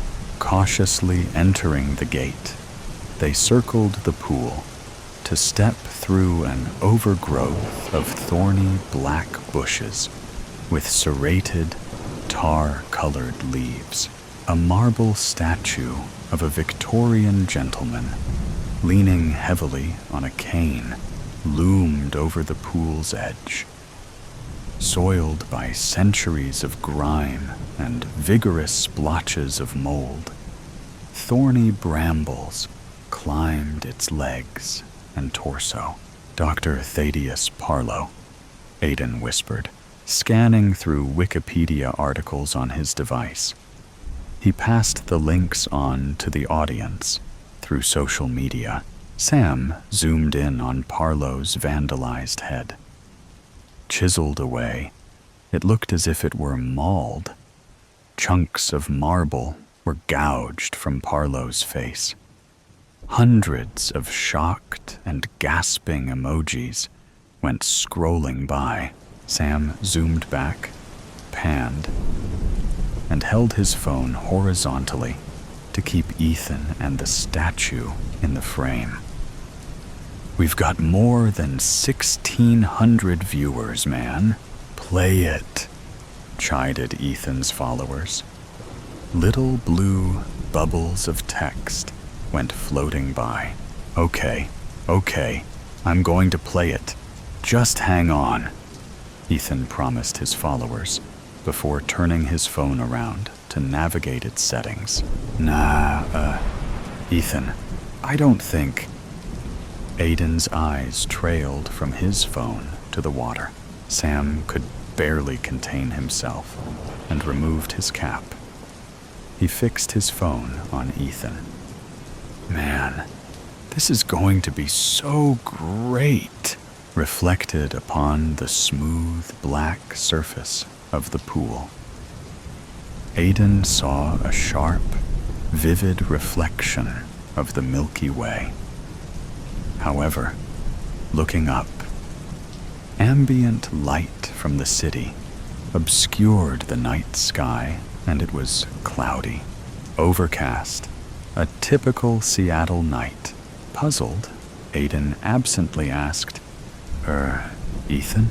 Closing on Sam, Ethan held up his phone up to Sam's and pressed play to stream the video. A cheesy, AI-generated black and white image of a man with the head of an octopus appeared, followed by a grainy, scratchy recording, as if sampled from a wax cylinder. "Fahanglui maglwanaf Cthulhu ralya wagahanagul fetarn," recited the octopus man in a low, spectral voice. Thousands of emojis raced up Sam's display, and his follower count skyrocketed. Elated, Sam pumped the air, shouting, Yeah, Wuganagulftagan, fuckers, bring it on," Ethan mocked with a sarcastic sneer and a crude, offensive gesture into Sam's camera. "Aya, ia, Cthulhu ftagn, to drill ngthikri dagon," the recording concluded, leaving only a still, uncomfortable silence. Seeing the statue's mutilated head reflected in the pool of dreamy starlight, Aiden backed away to glance at Thaddeus, and then back at the water. The statue's angle against the surface was all wrong. "How's that possible?" he breathed. Replaying the video on his phone, Ethan shook his mobile at Sam and shouted, "That's it! The third Sorcerer's Challenge! Woo! Look!" Sam exclaimed, holding out his phone. A Bitcoin balance was leaping ahead in hundreds of increments. "We won, man. Where's all of that shit coming from?" Ethan said, peering at Sam's phone. Sam turned the phone toward him and manipulated its settings. "Dunno. Some guy in Amsterdam." Ethan squinted. "Amsterdam? Where's that?" "Who cares?" Sam exclaimed. "We're gonna be rich." "Sam," Aiden pleaded, pointing to the pool and gripping Sam's jacket by the sleeve. "Something's wrong." Sam jerked his arm back. "Bro, what the..." Following Aiden's hand, Sam saw the impossibly bright, brilliant universe and the crisp reflection of Thaddeus Parlow's statue, except it wore a ghostly, bearded face. Before Sam could react, Ethan, his back to the pool, held his phone contemptuously under the statue's chin to replay the video. Sam returned his phone to a recording position. "Ia, Cthulhu Vahtagn, to drill Unkhthakakri Dagon," repeated the grainy octopus man. Sam and Aiden cried out, just as a massive blue and green scaled tentacle burst from the reflecting pool, gripped Ethan's leg, then dragged him screaming into the water.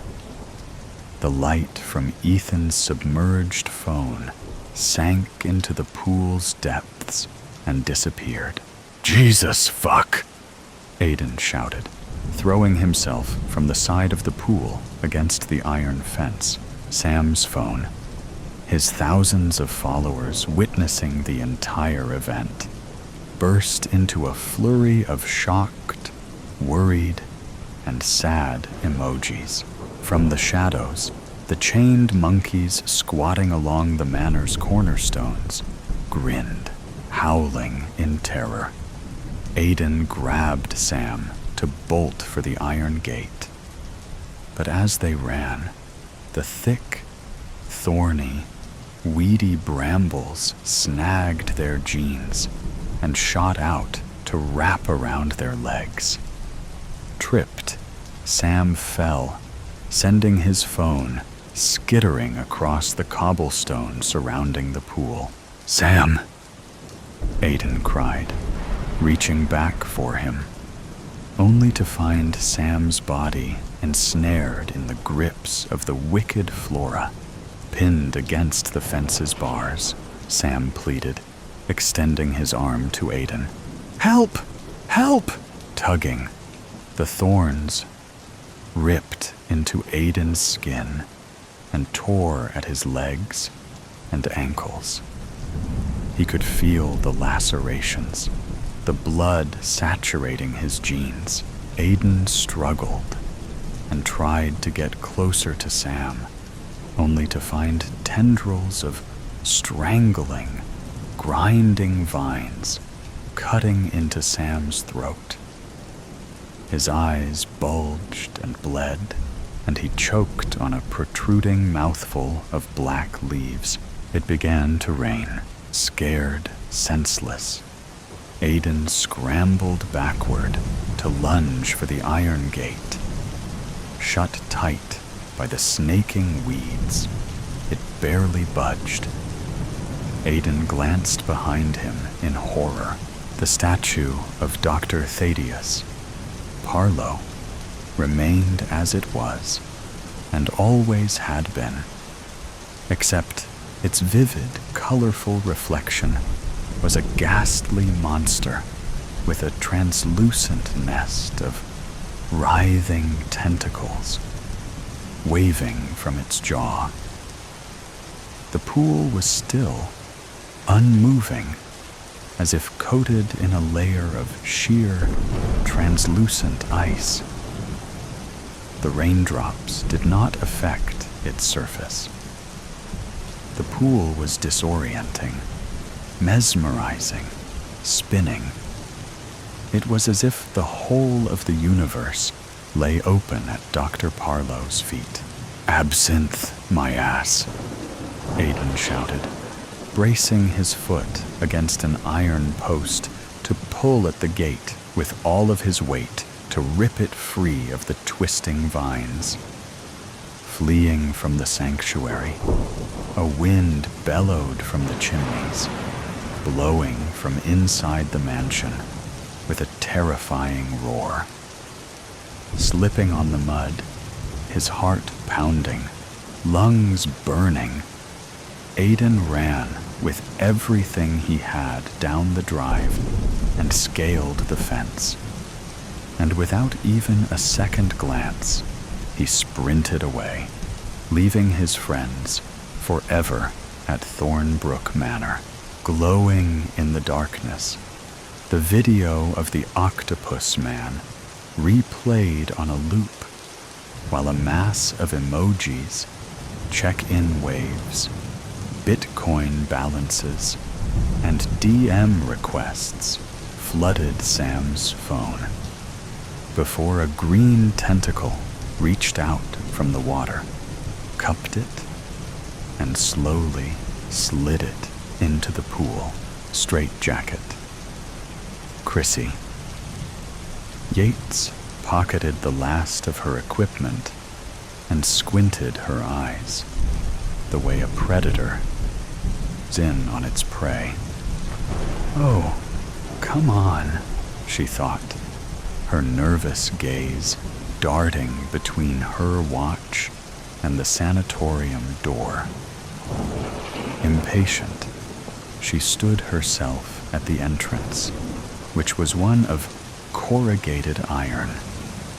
It was an almost baleful presence, and one that only chose to admit the most intrepid of investigators. Beware ye who enter. Paranormal investigation was no hobby of Chrissy's. It wasn't something she did for one Friday evening's amusement. It was her life, much to the annoyance of her fiancé, Todd. Why can't you do something normal? He pleaded. Like book club? Chrissy scoffed at that, quietly terrified at how suburban Todd was becoming. She found it baffling how her and Todd, once throwing darts at a world map to see where they would travel, could now only sight a scoot around in the Kroger parking lot as the most adventurous thing they had done together. They were now completely different, on a cellular level. Fundamentally, Chrissy was a rebel. She was a free spirit, a girl with twigs and berries in her hair, a girl who cried whenever you killed a ladybug by accident. But here, she had lost her iridescent shell and become a scrawny ribbon of beige, a sculpture of suburbia-shaped pulp. She had failed, resolutely, to rebel in the big ways, which is why she found herself always trying to hold her own in the small ways. You're late, Chrissy spat at her soon-to-be husband, tapping her watch. Good evening to you too, Chris. Todd pecked Chrissy on the cheek. Here, they looked comically incongruous. Chrissy, forever undertaking these new challenges with relish, and Todd breathless after the hour-long walk from their apartment. Let's just get this over with, shall we? Said Todd, with a smirk on his face. Where's Milo? Didn't you get his message? He can't come. What is that grin for? You know how much this means to me, Todd. I know, Todd reassured her, taking her hand. I know. Never had swapping opinions about a chick lit with a group of soccer moms over a bottle of cheap sorority rosé looked so frightening to Chrissy. Good, she announced loudly, betraying a sudden strength of character beneath her sallow skin. Let's do this. Almost immediately, Chrissy produced a flashlight, its crisp, cylindrical beam throwing sharp shafts of light over the dripping gloom, and a room that was now a rich repository of the past, a place that was once a refuge for any woman, its intake striding anyone from a widow with night terrors to a sexual deviant denouncing her family's Catholic faith. Chrissy read that at its peak, the sanatorium was home to up to 200 people. It was a number Chrissy almost found comforting. These women, united in their combined will to escape, now seemed more powerful than ever. Are you sure we should be doing this, Chrissy? Asked Todd, trailing his fiancée. What do you mean? We can do what we want. No, but I mean, should you be doing this? I don't want to talk about that now. I know, but... Shh! What was that? The only sounds available to their naked ears were the scratch of their footfalls against the frost-crusted twigs and the steady plip of water. The hallmarks of any B-movie. The noise Chrissy managed to hear presented itself again. Something anyone else would put down to the movement of a rat. "Did you hear that?" When Todd shook his head, Chrissy looked back and, aided by the dwindling light of her pathetic torch, saw a battery of glazed leporine eyes. "Oh my God, Milo!" Chrissy exhales, her breath white with frost. "What are you doing here? I thought I'd make a last-minute appearance," Milo, Todd's longest and closest friend, said. "Keep you on your toes. Did you know about this?" Chrissy spat to Todd, her cheeks surrendering any of their remaining color. "Why are we here again?" Milo asked, comically unprepared, wearing just a shirt and jeans. Todd shrugged his shoulders. "Ask her. She wanted to come here.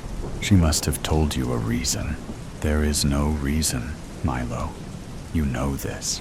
"Actually, there is a reason," Chrissy corrects Todd. "If you must know, my mother was here." "Your mother?" "Chrissy." "What?" Todd asked, confused.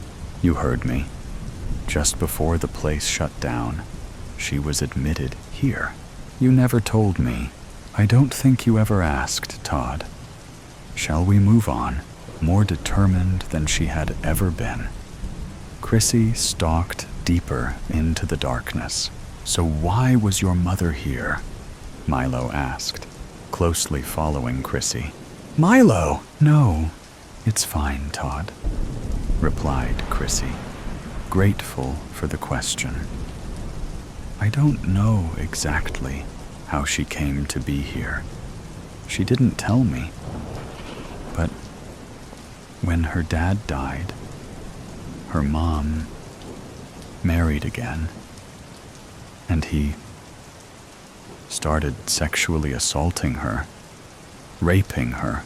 "Oh, shit. Yeah. And if that wasn't enough, she was abused by her own husband, my dad. But no one believed her. That would drive anyone into the loony bin." "Chris, do you really think this is a good idea? Maybe we should go home," Todd advised. "No, Todd. If you want to go home, that's fine. I'm staying." Chrissy's determination seemed almost thunderous in this confined space. It was a quality she inherited from her mother, a woman who the naysayers tried to force her into the identikit mold of the abused woman you might expect to see plastered on your TV screens and newspapers, blue and bloody beside the dishwasher. Instead, she was a born-again freedom fighter who learned her life lessons the hard way, like an up yours to a traditional fable. It was no wonder that Chrissy had such a difficult childhood. But she, much like her mother, refused to be packaged as a woman, fighting on the behalf of anyone who had ever been brutalized, anyone worn threadbare by abuse, anyone still haunted by the nightmares.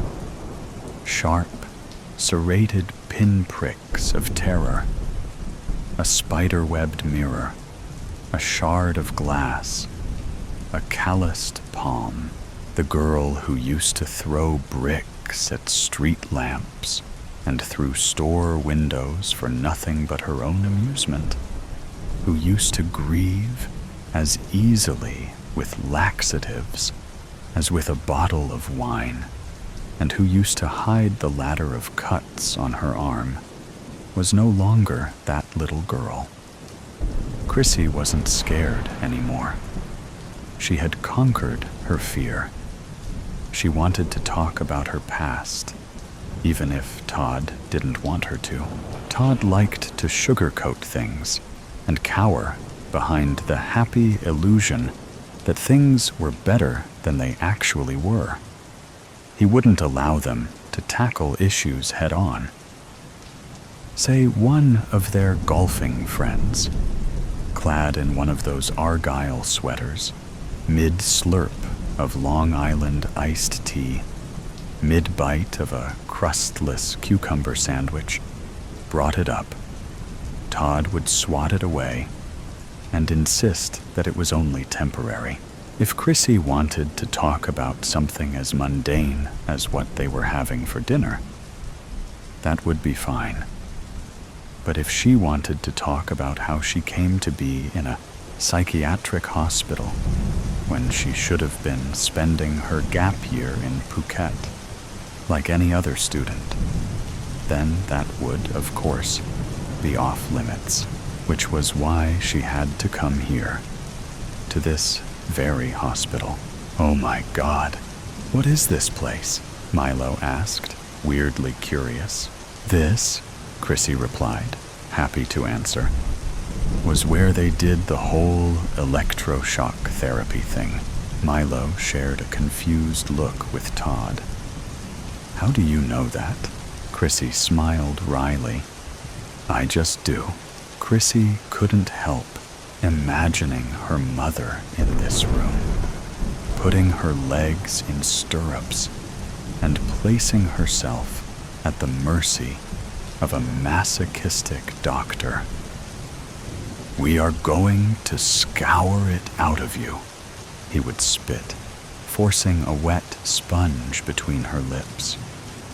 He would have her return a vegetable, someone who squeezes a nurse's hand to tell them you're still alive, someone who slurps liquidized food through a straw and shits in a bucket. With renewed determination, Chrissy crouched down to the floor, where it was dark and slippery, strewn with machine parts and moldy baby clothes. She reached into her backpack and produced a tumbler, a pen, and a piece of paper. "What are you doing?" Todd asked, his eyes following his partner's movements. "I wasn't planning on doing it here," Chrissy said, frustrated.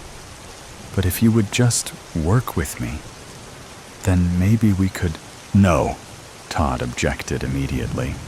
"If you're doing what I think you're doing, then I'm out." "Oh, come on, Todd." Milo was surprisingly game. "Don't be such a buzzkill. Last time I did it," Chrissy resumed, "I could hear my mother's screams. You know, I could really talk to her." Todd shook his head defiantly. "No, I'm not doing this." Chrissy switches off her torch and holds aloft a pack of candles before striking a match and lighting them. The feeble flames curl and sway and lick the dusty air. "Are we ready?" Chrissy asked, bathed in an ombre of red and black. Milo gestured to Todd to sit down. Finally, Todd acquiesced, taking them both by the hand so Chrissy could commence. "Great. Thanks, Todd. That means a lot." Chrissy began by setting an upturned tumbler on the paper, before reaching into her jean pocket for the yellowed, crumpled remains of a photo of her mother and her crooked smile. A smile that, once upon a time, seemed to generate its own light, one that lit up everything around her. "Don't break the circle," Chrissy instructed the two men. "Whatever you do, do not break the circle." "Okay," Milo said, his voice trembling slightly. "Don't worry," Chrissy said warmly, forcing a note of levity, noticing that his voice had ascended an octave. "That's exactly what I was like when I first tried it." Todd and Milo looked at one another once again, almost in awe at Chrissy's newfound pastime. "Mom," Chrissy said, looking upwards, as though to some external force.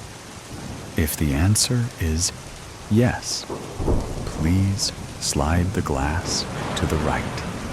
And if the answer is no, please slide the glass to the left. Okay? Mom, are you with us?" All eyes swiveled to the glass. Chrissy pursed her lips in nervous anticipation before looking up again, only a few moments later, to see the glass moving in Todd's direction to the right, its rim scraping across the floor. "Hiya, Mom." "Oh my God." Milo tried to retract his hand. "How did you—" "Shh." The glass moved back to the center. "Mom, I'm gonna ask you some questions, all right? How are you doing this?" Milo demanded. Todd silenced him with the whites of his eyes. "Mom?" Chrissy called out, trying to re-establish the connection. "Mom, are you okay?" The tumbler moved to the right again. Chrissy smiled. Milo turned to Todd, who he thought would be on his side at this point, given this was his first time as well. But he too was riveted to his spot. "Joe, Mom, if you're still there, could you please write something for us on this pen and paper?" Chrissy indicated the pen and paper in the center. The glass stirred yet again. "Ting, ting. That's amazing, Mom. What would you like to tell us?" The ballpoint was picked up and floated in mid-air before starting to glide across the page, leaving in its wake a long and inky sentence. "Tell them what they did to me, Chrissy.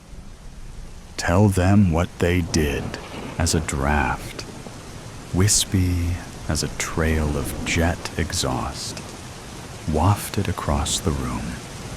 All withering eyes, in unconscious tandem, moved in Chrissy's direction. The glass shattered. The whole room descended into a sudden flurry of accusations. And finally, the circle broke apart. "Jesus Christ!" Milo shouted, mopping his forehead with the back of his hand, trying to make sense of everything. "What just—" "I don't know," Todd answers, looking to Chrissy. I don't know." Chrissy's lips folded into a smile. "I told you it worked." "No!" Milo stood back, his eyes wide with fear. "That is some nasty voodoo shit. Come on, Todd. She's crazy." "Crazy?" Chrissy said, feeling the cold fury hoard in her chest. "You think I'm crazy?" Seeking the exit, Milo ran headlong into the darkness, the scrape of his footfalls dissolving with his screams. "He won't get very far without a flashlight," Chrissy remarked. "He's right," Todd said, jerking to his feet. "You are crazy." "What?" "I don't know what's happened to you in these past few days, and I don't really care. But this has got to stop, Chris. It's this obsession. It's not normal." "You don't think I'm normal?" "Do you understand what I'm saying?" Todd screamed, his throat taut with desperation. "I mean, do you really understand what I'm saying?" "This," he continued, grabbing her jaw, spittle landing on his cheek as he enunciated each word, "is not Normal. Go then. I don't need you anymore. My mom's here. Oh, for fuck's sake. Your mother isn't here. Chrissy so desperately wanted to prove her fiancé wrong. Oh, really? Chrissy could only sit and watch as the man she loved doubled back and wailed in pain, falling to the ground with a terrific thud. He reached for his foot, as though to favor his leg, much like a wounded animal. What the fuck? Todd tweaked his trouser leg to reveal a 3-pronged scratch on the back of his leg. Did that hurt? She asked, savoring this moment. Something changed in Todd's expression. His surroundings suddenly felt hazy and distant, as though on the other side of a glass wall. You're insane, Chrissy, he said, struggling to his feet, running for the exit. You're insane. This was Chrissy's cue to look back in her bag and find her EMF meter, holding it out in front of her. It made a distinct clicking noise, its crackle like the one that heralded the beginning of a Western or a grainy VHS tape. Mom, he's gone, Chrissy said, checking Todd had definitely left. It's just us now, I promise you. Just us. Chrissy sank to the ground and tried to keep an absolute silence, so that all could be heard was the solitary metronome of her EMF meter. I'm here now, Mom. I'm here. Click, click, click. Speed. Fate. Hi, Buck. Thanks for taking part in the recent Speed Fate speed dating event and submitting your feedback. We hope you enjoyed the evening. Please find below a copy of the comments you left for each of your dates. You will receive feedback submitted about you in a separate mail. Should any of those you said yes to also say yes to you, we will forward each of you a copy of your contact information so you can get in touch. The very best of luck, and thanks for choosing Speed Fate. The Speed Fate team. Buck Tucker dated the following people: 18th July 2023, and left the following feedback. Mandy Rogers, age 37, self-help guru. You said, fun person. Quick smile, bubbly. The conversation flowed from the get-go. Love the curls. She had so much to say, and was passionate about her interests, even if they were a bit airy-fairy. If there's one thing I respect, it's passion about your subject of choice. Refreshing to meet someone as firm a believer in destiny as Mandy is. Could talk to her for hours about sliding doors and parallel universes. Would love to delve deeper into her thoughts on escapable fate. Great date. Would you like to meet Mandy again? Yes. Evelyn Pierce, age 35. School teacher. You said, Evelyn is a dark horse. Shy to start, but relaxed as the date went on. I was nervous too, because she's very smart. I felt dumb by comparison. Very impressed by her career. She seems to be a great teacher. Very professional. I get the impression she could be successful at anything she turns her hand to, even partnering with me. She has the voice of authority. It just needs to be strengthened. She could broaden my horizons on intellectual topics, and I could teach her about life outside the classroom. Definitely see potential here. Would you like to meet Evelyn again? Yes, Katerina Cruz, age 38, physical therapist. You said. Not much to say about Katerina, except wow. I didn't know drop dead gorgeous was an actual thing, but as soon as I left her table, I felt part of me die, or at least abandon ship so it could stay behind. Her eyes really drew me in, could get lost in them for hours, not to mention everything else. Her English isn't great, but that didn't matter. Her body language did the talking. Can tell she doesn't take shit from anyone. And with those muscles, you wouldn't want to forget her birthday. Bit intimidating, but that's a turn on. So it's a yes from me. Would you like to meet Katerina again? Yes. Ashley Davenport, age 41, office admin. You said, Ashley is a bit mousy.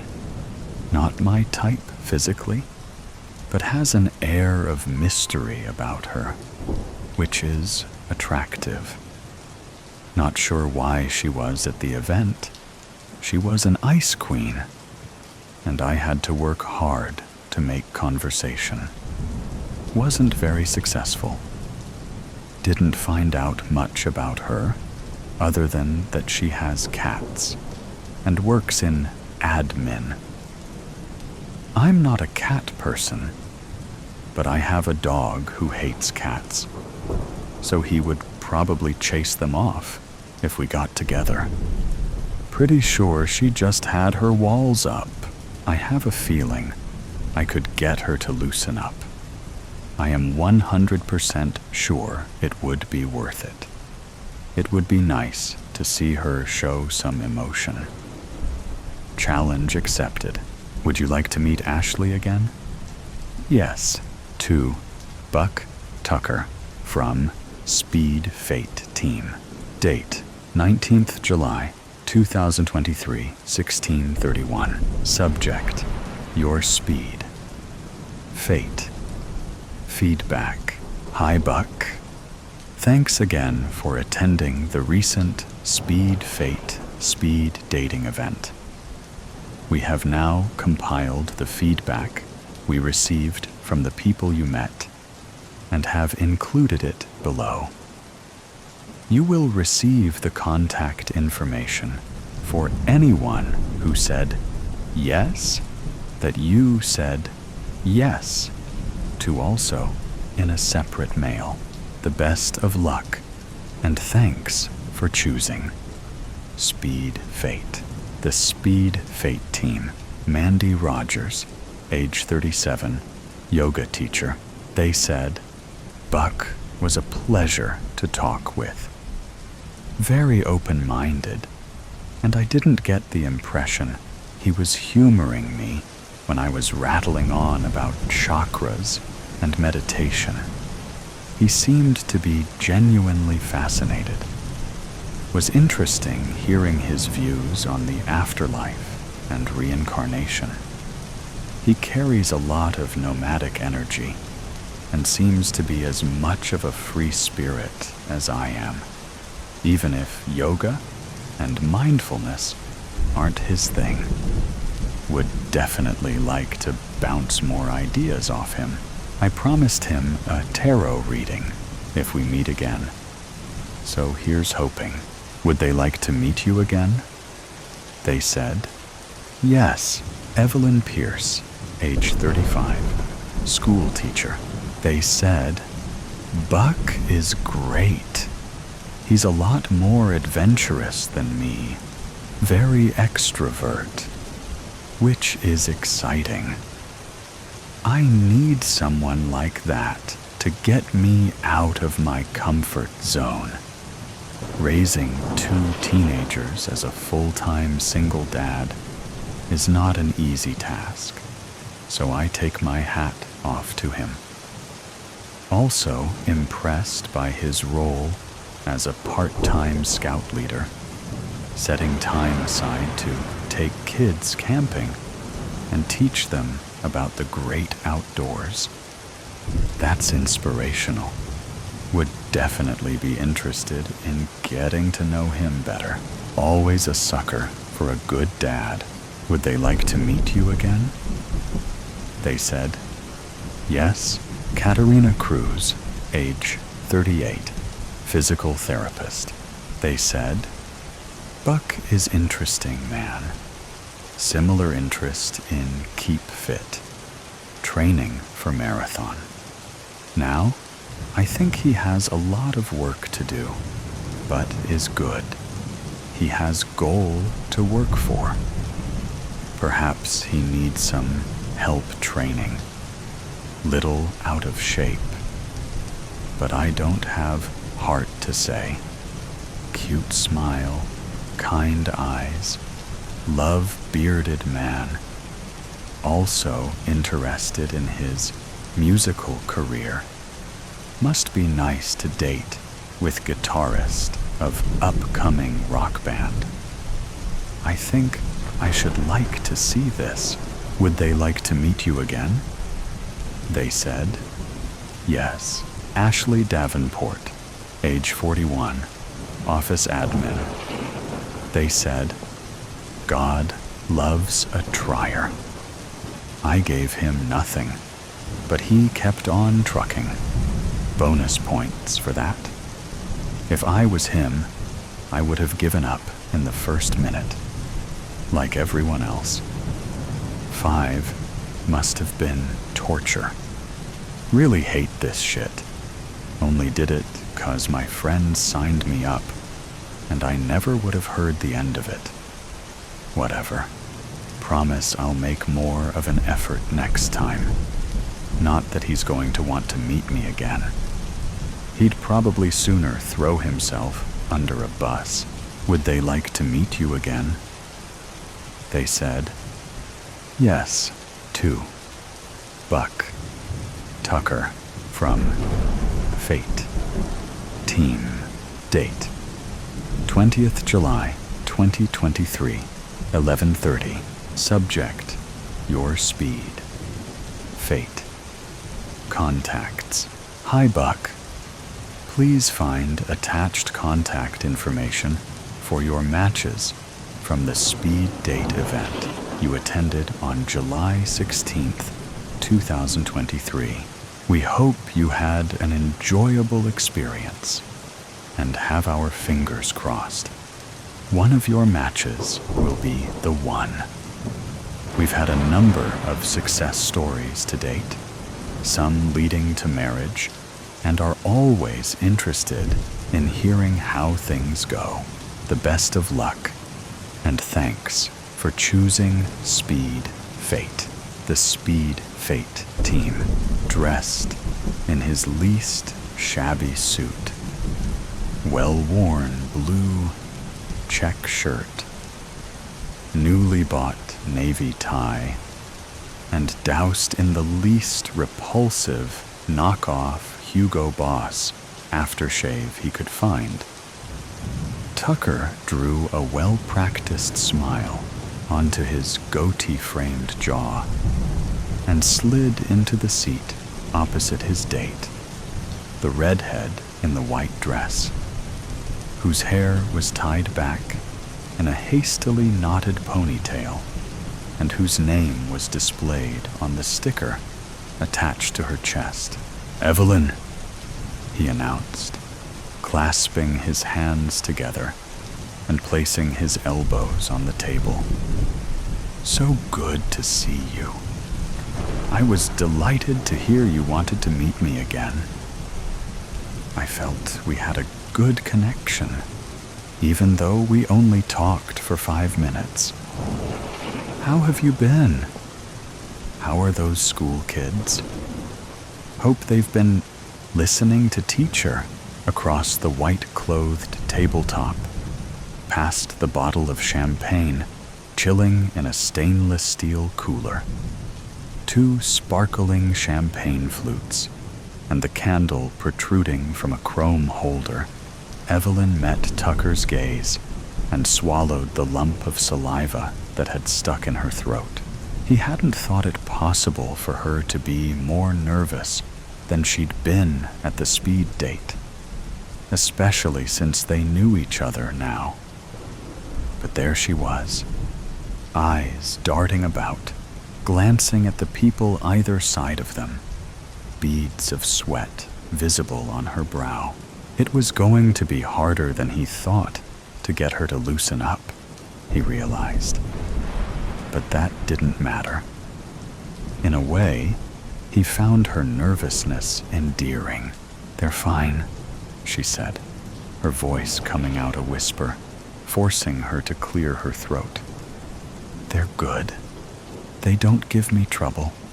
I never have to reprimand anyone." "Really? There's not a single troublemaker in the bunch? What age did you say they were?" Tucker reached forward abruptly, suit sleeve riding up his arm, and closed his hand around the neck of the champagne bottle, causing Evelyn to jump, eyes darting to his unclean fingers. 14, she said, returning her eyes to his as he took the bottle from the cooler and started undoing the wire holding its cork in place. "And 15?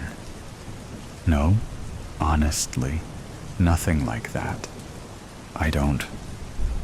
I've never had to punish anyone, if that's what you mean." "I see," Tucker said, narrowing his eyes as if to peer into her mind. "Bit boring, isn't it? All that authority, and there's not a single obnoxious teenager for you to use it on? I find that hard to believe. As a former teenager in a school full of stuck-up bitches and bullying brats, I find that extremely hard to believe. But hey, if that's what you're saying, pop!" The cork shot from the bottle with explosive energy, making the nervous teacher jump again. "I'll take your word for it. How about your colleagues? They all super nice, too?" "Come on, you can be honest. Bet there's a couple of real shits, right? Get off on tormenting the kids? Probably a few pervs, too. Pedo bastards? I know there were at my school." "Oh, I know. Can think of at least 3 motherfuckers who deserved to have their dicks cut off." Sitting forward, extending his arm, pouring bubbly liquid into his date's glass, he glared as she shook her head softly, almost imperceptibly, and sucked in her lips.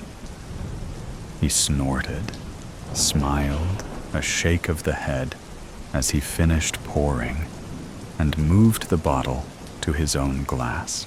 "You don't have to be so nervous, Evelyn. It's just me and you. You can tell me anything. I'm very open-minded, a man of the world. I know the way things work. I'm familiar with what goes on behind closed doors." In response to his comment about it being just him and her eyes had flicked to the left and right again, almost as if to remind herself there were people around them, though it shouldn't have been necessary, considering how boisterous they were. "Don't worry about them," Tucker said, depositing the champagne bottle back into the cooler with a clatter and crunch. "What we talk about is none of their business, and vice versa. Let's just focus on getting to know each other. He lifted his glass, took a sip, let the bubbles pop in his mouth and tickle his throat. Effervescent. Evelyn watched him return the glass to the table with dampening eyes and quivering lip, bubbles spinning in the amber liquid in the untouched glass before her. So you're not a mean teacher, and you have no asshole students, and everyone you work with is lovely. Okay, I get it. They've conditioned you well. Turning a blind eye is second nature. That's okay. That can be fixed. You just have to open your eyes, see things for what they are. Identify the evil in people. Acknowledge it. Accept that it's there to be destroyed. And do you know the best way to do that? He crossed his arms, lifted an eyebrow, cocked his head. And no, she said, the first tear escaping an eye and running down a scratched, grime-covered cheek. I don't. Buck, you know, I think you got the wrong impression of me. I'm not a bad person. I treat people well. I don't. The best way to do that. He cut her off, craning his head closer to hers, his nose almost touching the trembling candle flame, is to find it in yourself and expose it. Draw it out into the light, like a putrid, rotting vampire. Set it free and watch the havoc it wreaks. Once you know what your own darkness is capable of, you'll be able to recognize it in others. And then you'll be able to do something about it. Like me. It's simple, really. So come on, let's go on a journey of self-discovery. Aren't you drinking? Please, Buck. I don't think I'm what you're looking for. I think we should... Have you ever cheated on someone, Evelyn? Deliberately or accidentally, thinking it was okay because, you know, it wasn't that serious and they weren't invested. No, I never. Have you ever lied to someone to let them down gently, or just because you wanted some attention, to be wined and dined, treated like a princess, to pass the time?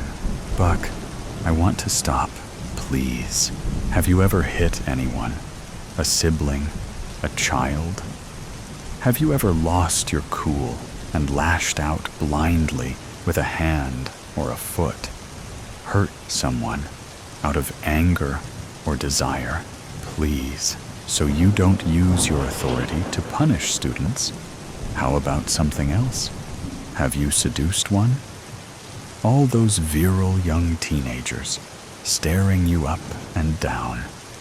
Have you ever taken advantage of it? Tasted forbidden fruit? Or maybe not them. Maybe one of their parents. Maybe a bit of home-wrecking sates an urge. I don't know why you're doing this. I don't know what kind of person you think I am, but I'm not. Have you ever thought about killing someone, Evelyn? Pulling a cord tight around their neck and watching them choke, sticking a knife in their guts and twisting it, enjoying the warmth of the warm, sticky blood that... Jesus, God, somebody help me, please, somebody help me. She screamed, she stomped, she shook, she howled and yelled and roared. Teardrops flew from her eyes, but nobody helped. Oh, Evelyn, said Tucker, after allowing her a moment. I had a good feeling about you. I thought if I could get you to see the light and come around to my way of thinking, we'd have fun expelling assholes from the world. But it's not going to happen, is it? She continued to scream, wrenching and twisting in the chair she was tied to. So he shrugged and took hold of the candle, slid it from its holder, revealed the blade that protruded from its base. The teacher's eyes went wide, and her voice cracked as he angled it towards her throat, leaned further forward, and swiped left. A second mouth fell open in the smooth, pale skin of her throat, and she gasped, gurgled, thrashing more urgently as a spine-chilling groan crept from her soul. Tucker sat back and watched. No glee showed on his face. No excitement. He watched blankly. The knife held loose, the thin layer of blood on its blade, sprinkling scarlet splashes on the tablecloth. If there was an air about him at all, as his second hope for a partner fizzled out, it was one of disappointment. He really would have liked her as a soulmate. After a minute, when Evelyn stopped twitching, he checked to ensure his shirt and jacket hadn't been soiled, then slid the candle knife back into its holder, licked his forefinger, extinguished the candle's flame, pushed his chair back, and got up. He took a napkin from the table, dabbed at his mouth as he stepped back, watching his scuffed loafers, careful not to step into the blood that had pooled beneath the chair behind him, the blood that had oozed from boring, not mysterious Ashley. To his left, bound and gagged, Katerina lunged her upper body towards him, impressive arm muscles bulging through the gossamer thin material of the dress he'd clad her in, brown eyes glowering with hate, teeth gnashing behind the black rubber strap that subdued her mouth. The chair was bolted to the floor. Her feet were chained to the chair. Her movement was restricted. He wasn't ready for her yet. A fist to the face, she slumped, head lolling loosely over her chest, to the right of the teacher, in the center of a long, abandoned warehouse. Another dressed table, another pair of chairs, and terrified captive. A puddle of urine, not blood. On the floor around her feet, Tucker fished a lighter from his pocket as he stepped around the corpse of bleeding Evelyn, lit the wick of the candle dagger protruding from chrome scabbard. Lighter, back in pocket, he took hold of the rubber gag around the girl's head, pulled it off, relishing the snap as it came loose. "Please," she said, all wild, rabbit eyes and mascara-smeared face. "Don't hurt me. I'll do anything. I promise. Anything." He drew a well-practiced smile onto his goatee-framed jaw and slid into the seat opposite his date, the blonde in the ivory-white dress, whose curls hung loose around her face, and whose name was displayed on a sticker. "Mandy," he announced, spreading his hands to greet her and bowing theatrically. "So good to see you." I was delighted to hear you wanted to meet me again. I believe you had some thoughts on escapable fate. Night shift. It all started one wintry night. I was waiting to cross a busy intersection on Oxford Street in London's West End. My workday had just ended, and it felt good to be out of that stuffy office.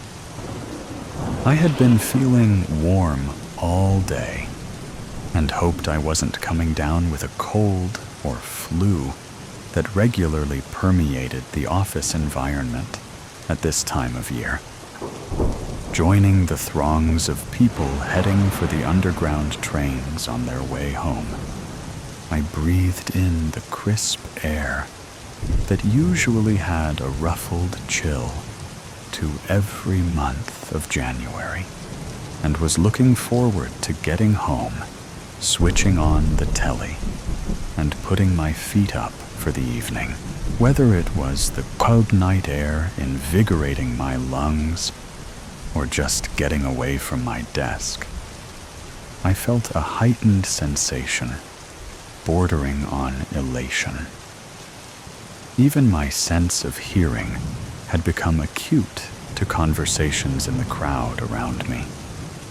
More interestingly, my stomach began to rumble like it hadn't eaten for days, but I distinctly remember eating a large portion of steak tartare for lunch, watching the animated green walking figure appear at the traffic light opposite. I stepped onto the road, but something immediately caught my attention. The people crowding around me were glowing. That is, their necks were glowing crimson. Even the ones wearing scarves appeared to be radiantly red, like they had twinkling Christmas lights wrapped around their heads. A sudden downpour of heavy, wet rain brought me back to my senses, which was fortunate for me, as I was about to kiss a strange woman's neck. This surrealistic impulse that I almost acted out panicked me. Never had I been attracted to a woman so much that I felt like blatantly accosting her on a street. I was happily married, for goodness sake, and not interested in other women. The more I searched for a reasonable explanation, the more I broke out in a cold sweat. It had alarmed me to a level of fright and flight, so I rushed headlong down the escalator stairs at Bond Street Station and jumped onto the Jubilee line to take me home. However, it was rush hour, and I found myself stuffed into a train carriage like sardines in a tin. That's when further urges tormented me. I could smell a sweet, metallic pungency all around me, and it was intoxicating, alluring, and simply irresistible. I realized I needed to control myself, because part of me argued it was immoral to feel the strange growing urges building up inside me. So I closed my eyes and chanted an unrecognizable verse in my head in an attempt to distract me from my pulsating desires. It didn't help, because the words I recited only increased a compelling hunger that needed immediate feeding. Feel the hunger deep inside, a tormenting thirst to be denied. When the scent of blood is in the air, eat here, drink there, gorge everywhere, unable to control my urges. I found myself exiting the train 2 stops early at Swiss Cottage. The rain had stopped and left a misty haze dampening the ground. Car headlights cut through the fog, creating halo effects around pedestrians crossing the road, making them look like they were glowing from head to foot. It was best that I could not see clearly. It would speed my passage home without any temptations. Taking a shortcut down an old alleyway that connected to a quicker way home, I hoped to shave several minutes off my hike. The alleyway was poorly lit, with lamp posts approximately 50 meters apart, most of them inoperative from damage done to them. As I picked up my pace, I heard a sound like someone slipping on a wet surface, then a cracking sound like a hard part of them had hit the cement pathway. A yell, followed by an expletive, told me that the person I was descending on had fallen and hurt themselves. "Are you okay, miss?" I genuinely asked on my approach. "I've cut my chin," the young woman stated. "Do you have any Kleenex tissues or paper towels?" It was then that the enticing aroma of freshly released blood wafted under my nose. Gently cupping her chin, I leaned in and "What are you doing?" the policeman demanded to know as he shined his bright flashlight on me. I was frozen in place, my eyes the only moving part darting towards the constable, then darting back at the young woman whose chin I was tightly attached to with my mouth. Logic escaped me, but flippancy did not. Quickly recalling something my mother used to say at the dinner table, I blurted it out with clenched teeth. "I would like to explain, Constable, but my mother always told me to never talk with my mouth full." Either the constable had no sense of humor, or he was tired of dealing with flippant replies to his standard police inquiries. He pulled out his truncheon and began to attack me about my head with his nightstick. One swift rip of his neck with pointy, sharp claws I didn't know existed until that moment caused him to slump to the wet ground in dead weight. Witnessing this unexpected act, the young woman screamed a blood-curdling shriek that sounded like music to my highly acute hearing. Attempting to escape, I counted to 3. Then an impressive light of foot sprint had me overtake her in seconds, where I dispatched her to the same place as that bullying policeman. Needless to say, I was horrified at my involuntary actions and needed to get home as quick as I could. I managed to cover the last mile in 2 minutes, flat.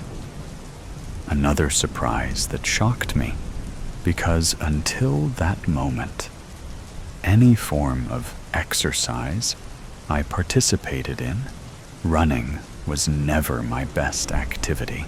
"Hello, darling," my Eloise greeted me as I unlocked the door to the safety of our welcoming abode. "How was your day?"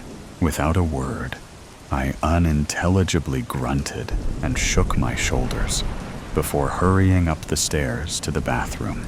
"You okay?" Eloise called up the stairs. I was too shaken to answer. How could I explain a happening so bizarre and an anomaly so incomprehensible? It was too surreal for words, but remarkably, It had left me tingling with an unexpected surge of excitement. Don't forget the Fortescues are coming for dinner, darling. They insisted on a weekday. Some money-making opportunity they want to present to us. Freddie Fortescue was always scheming to make an extra buck here and there, since his wealthy, stuck-up parents had practically disowned him for spending all his trust fund on get-rich-quick schemes. He had mentioned this one in passing, the last time we got together. But I told him that pyramid schemes only made money for those at the top.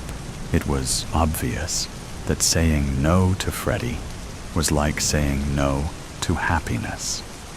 So he probably had his wife, Bunty, put pressure on Eloise to allow him to pitch the idea over a Wednesday night dinner tete-a-tete. The very night I seemed to be at a disadvantage in mental faculties. Damp from the evening's events, I sat on the edge of the bathtub and grabbed a towel from the rail, then proceeded to dry my face and hair of the excess blood splashed on me during my outrage. My body trembled at the memory of what I had just done, and a soft, painful cry escaped my lungs. Moments later, the bathroom door swung open, and Eloise rushed in, a look of worried concern on her face. "What's wrong, darling? Are you okay?" "I don't know where to start," I mumbled. "It's okay," Eloise softly reassured me. "Calm yourself." Tears filled my dry eyes. Something horrific had happened to me. I felt like my insides were remapping my DNA. I feel like my body is changing, Elle. Like I'm a teenager again, going through puberty. It's such a strange feeling, bordering on an energizing sensation of euphoria. I'm sweating, but I don't feel hot. Gently caressing my chin until our eyes locked in comforting gazes, Elle pressed the back of her other hand against my forehead. "You do feel rather on the cold side, darling. I have done something horrible, Elle. Come on," Eloise requested. "A nice glass of red downstairs will set you to rights.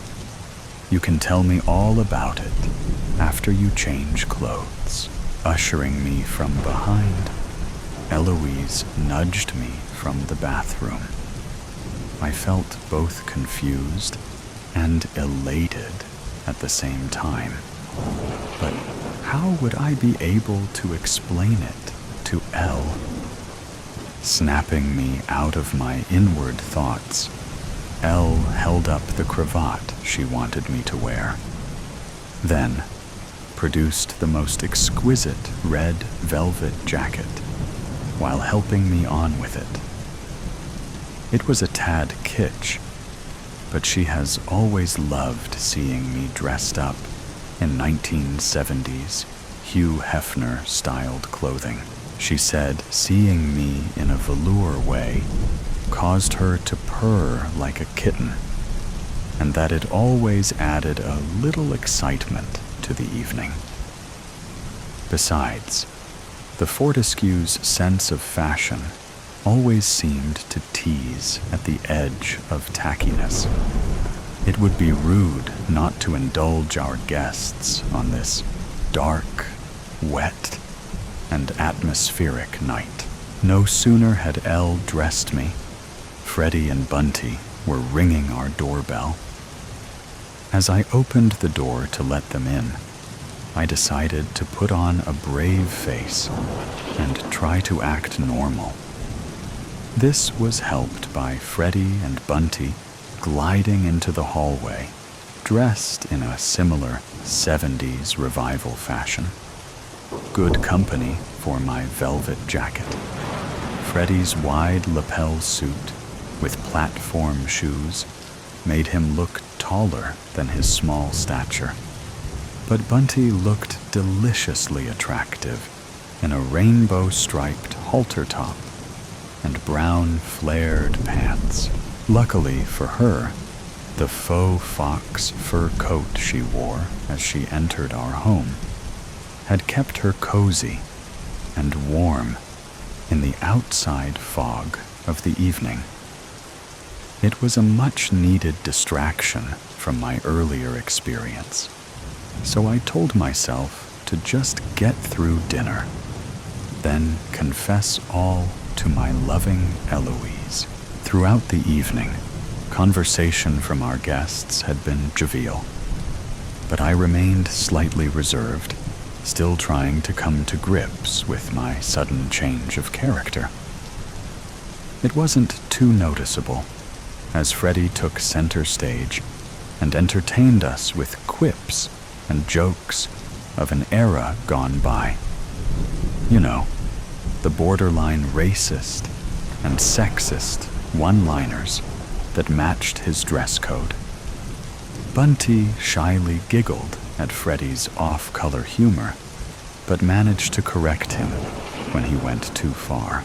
Eloise had seated me next to Bunty, and opposite us, she sat next to Freddie.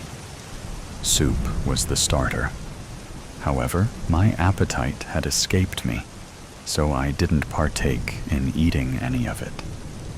Trying to suppress flashbacks of the evening's earlier slaughter, coupled with my adrenaline level still high, acted as a natural hunger suppressant. Eloise noticed my introverted behavior and flashed a concerned look at me across the dining table, but I smiled and nodded that I was okay. During the main meal, Eloise served up some medium-rare fried steaks with pommes frites that, although smelled enticing, I just played with mine until I became bored. So, topping up everyone's wine glass, I settled into listening to Freddie open his sales pitch on why we should attend his pyramid parties. He explained how getting in early guaranteed us a big payday, and that we could repeat the process multiple times. Illegal as his idea was, it was tempting nonetheless. I was on the verge of agreeing when all my senses suddenly heightened beyond containment. It was as if I could hear Bunty's pulse beating like a drum struck methodically in cadent rhythm. Chillingly, it sent me into a form of stalking mode, instantly attracting my devoted attention, beguiling me with its seducing sound. I soon realized it was the incantation of Bunty's blood being pumped through her soft veins. Studying her pulsating neck closely, I was immediately overcome with the oddest desire to kiss her. So I leaned in toward her and, "Darling," Eloise abruptly demanded my attention. "Where are your manners? We should always feed the guests first." I turned my head sideways to respond to Elle, and was bemused at the expression on Freddie's face. A look of sheer shock and horror stretched across his entire expression. As I removed my face from snuggling into Bunty's neck, she unexpectedly fell face down into her caramel flan that Eloise had served for dessert, staining it blood red with every pumping beat of her open jugular vein. I was flabbergasted at the sight before me. But before I could cry in shock, and more importantly, before Freddie could run screaming from the house, Eloise quickly bit down onto his large-collared, silk-shirted neck, draining him of a large amount of life-giving blood. Not to be upstaged, he too imitated Bunty's reaction and slumped with his nose buried in his dessert. Before you freak out, Eloise halted my panic. We need to talk. My gut reaction was to scream. However, the satisfying sensation that coursed through every fiber of my body sat me relaxed back into the comfort of my chair. Everything became clearer. This was to be the new normal, my newly formed ideology argued. What surprised me the most was my Eloise. It was obvious that she was like me, but had been so for a tad bit longer than I. It was also apparent that she was the one responsible for my predicament. When did you? I sincerely inquired. Sunday night, darling, she replied, cutting me off in mid-question. Why? I'm so sorry, my love. I'm selfish, and I couldn't bear the thought of living through eternity without you. Her candor was admirable, and her expression of love for me was so sweet that I immediately forgave her. She did it out of love, I reasoned, with the lucidity of a madman.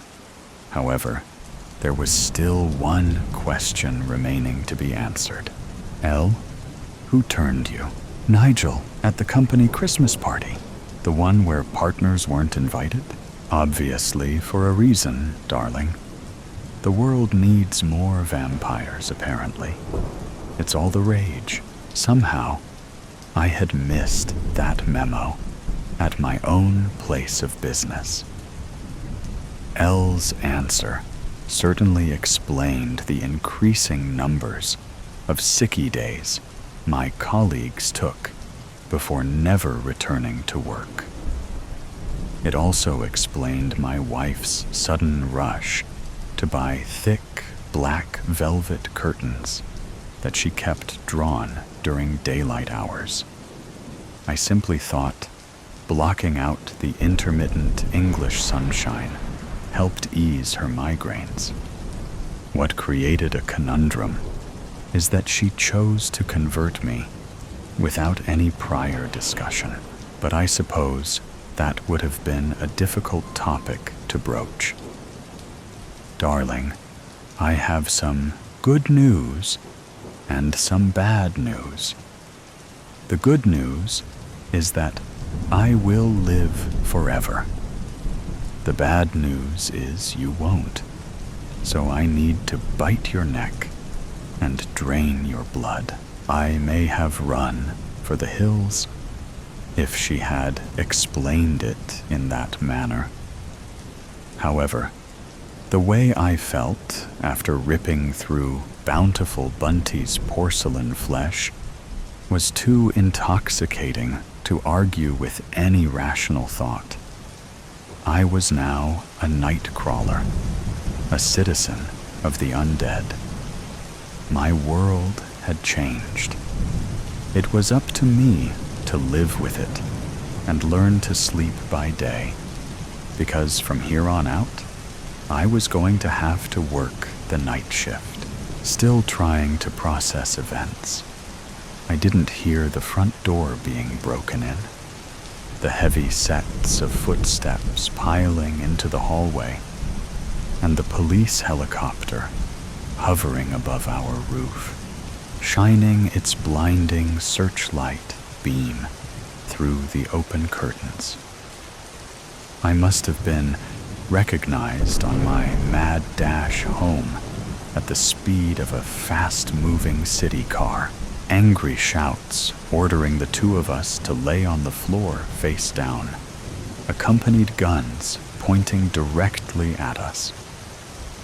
Eloise remained calm, but I was still processing the intrusion and trying like an idiot to protest at the 8 heavily armed members of the CVS, the counter-vampire squad. "Gentlemen," I began, "couldn't this wait until after dinner? We still haven't opened the port." An over-aggressive policeman, frustrated by my words, hit me in the head with the butt of his assault rifle, but it had no sensory impact on me. He might as well have just blown air in my face. He obviously had not seen what I had done to the last policeman that attacked me. "Darling," Eloise softly called, "it's time." "Time for what, Elle?" "Time for us to find somewhere else to live." In a speedy blur, resembling life at fast-forward viewing, Eloise swiftly overpowered every member of the vampire squad, beheading each one of them before they could react. Once again, I was shocked at the carnage, but in parallel, oh so proud and in awe of my wonderful Elle. In time, I would most likely possess those unworldly skills, but for now, I remained in a state of marvel at her ability to nullify an overwhelming force that had threatened to overpower us. "Bravo, Elle," I congratulated her, my compassion for the dead non-existent and my grasp of reality rapidly slipping from any semblance of sanity. Quickly grabbing our coats, Elle pulled me by the hand and led me down the hallway and through our broken front door, turning to take a final look at the home we had to immediately vacate. The whir of the hovering helicopter above our house reminded us that time was of the essence. Putting a loving arm around my beloved Elle, I flipped a defiant, juvenile-inspired middle finger up at the pilot, then guided Elle out into the foggy night. "What now, Jeremy?" Elle sentimentally asked as we fled at top speed to avoid the chopper's searchlight. "Let's eat first," I replied. "I'm starving."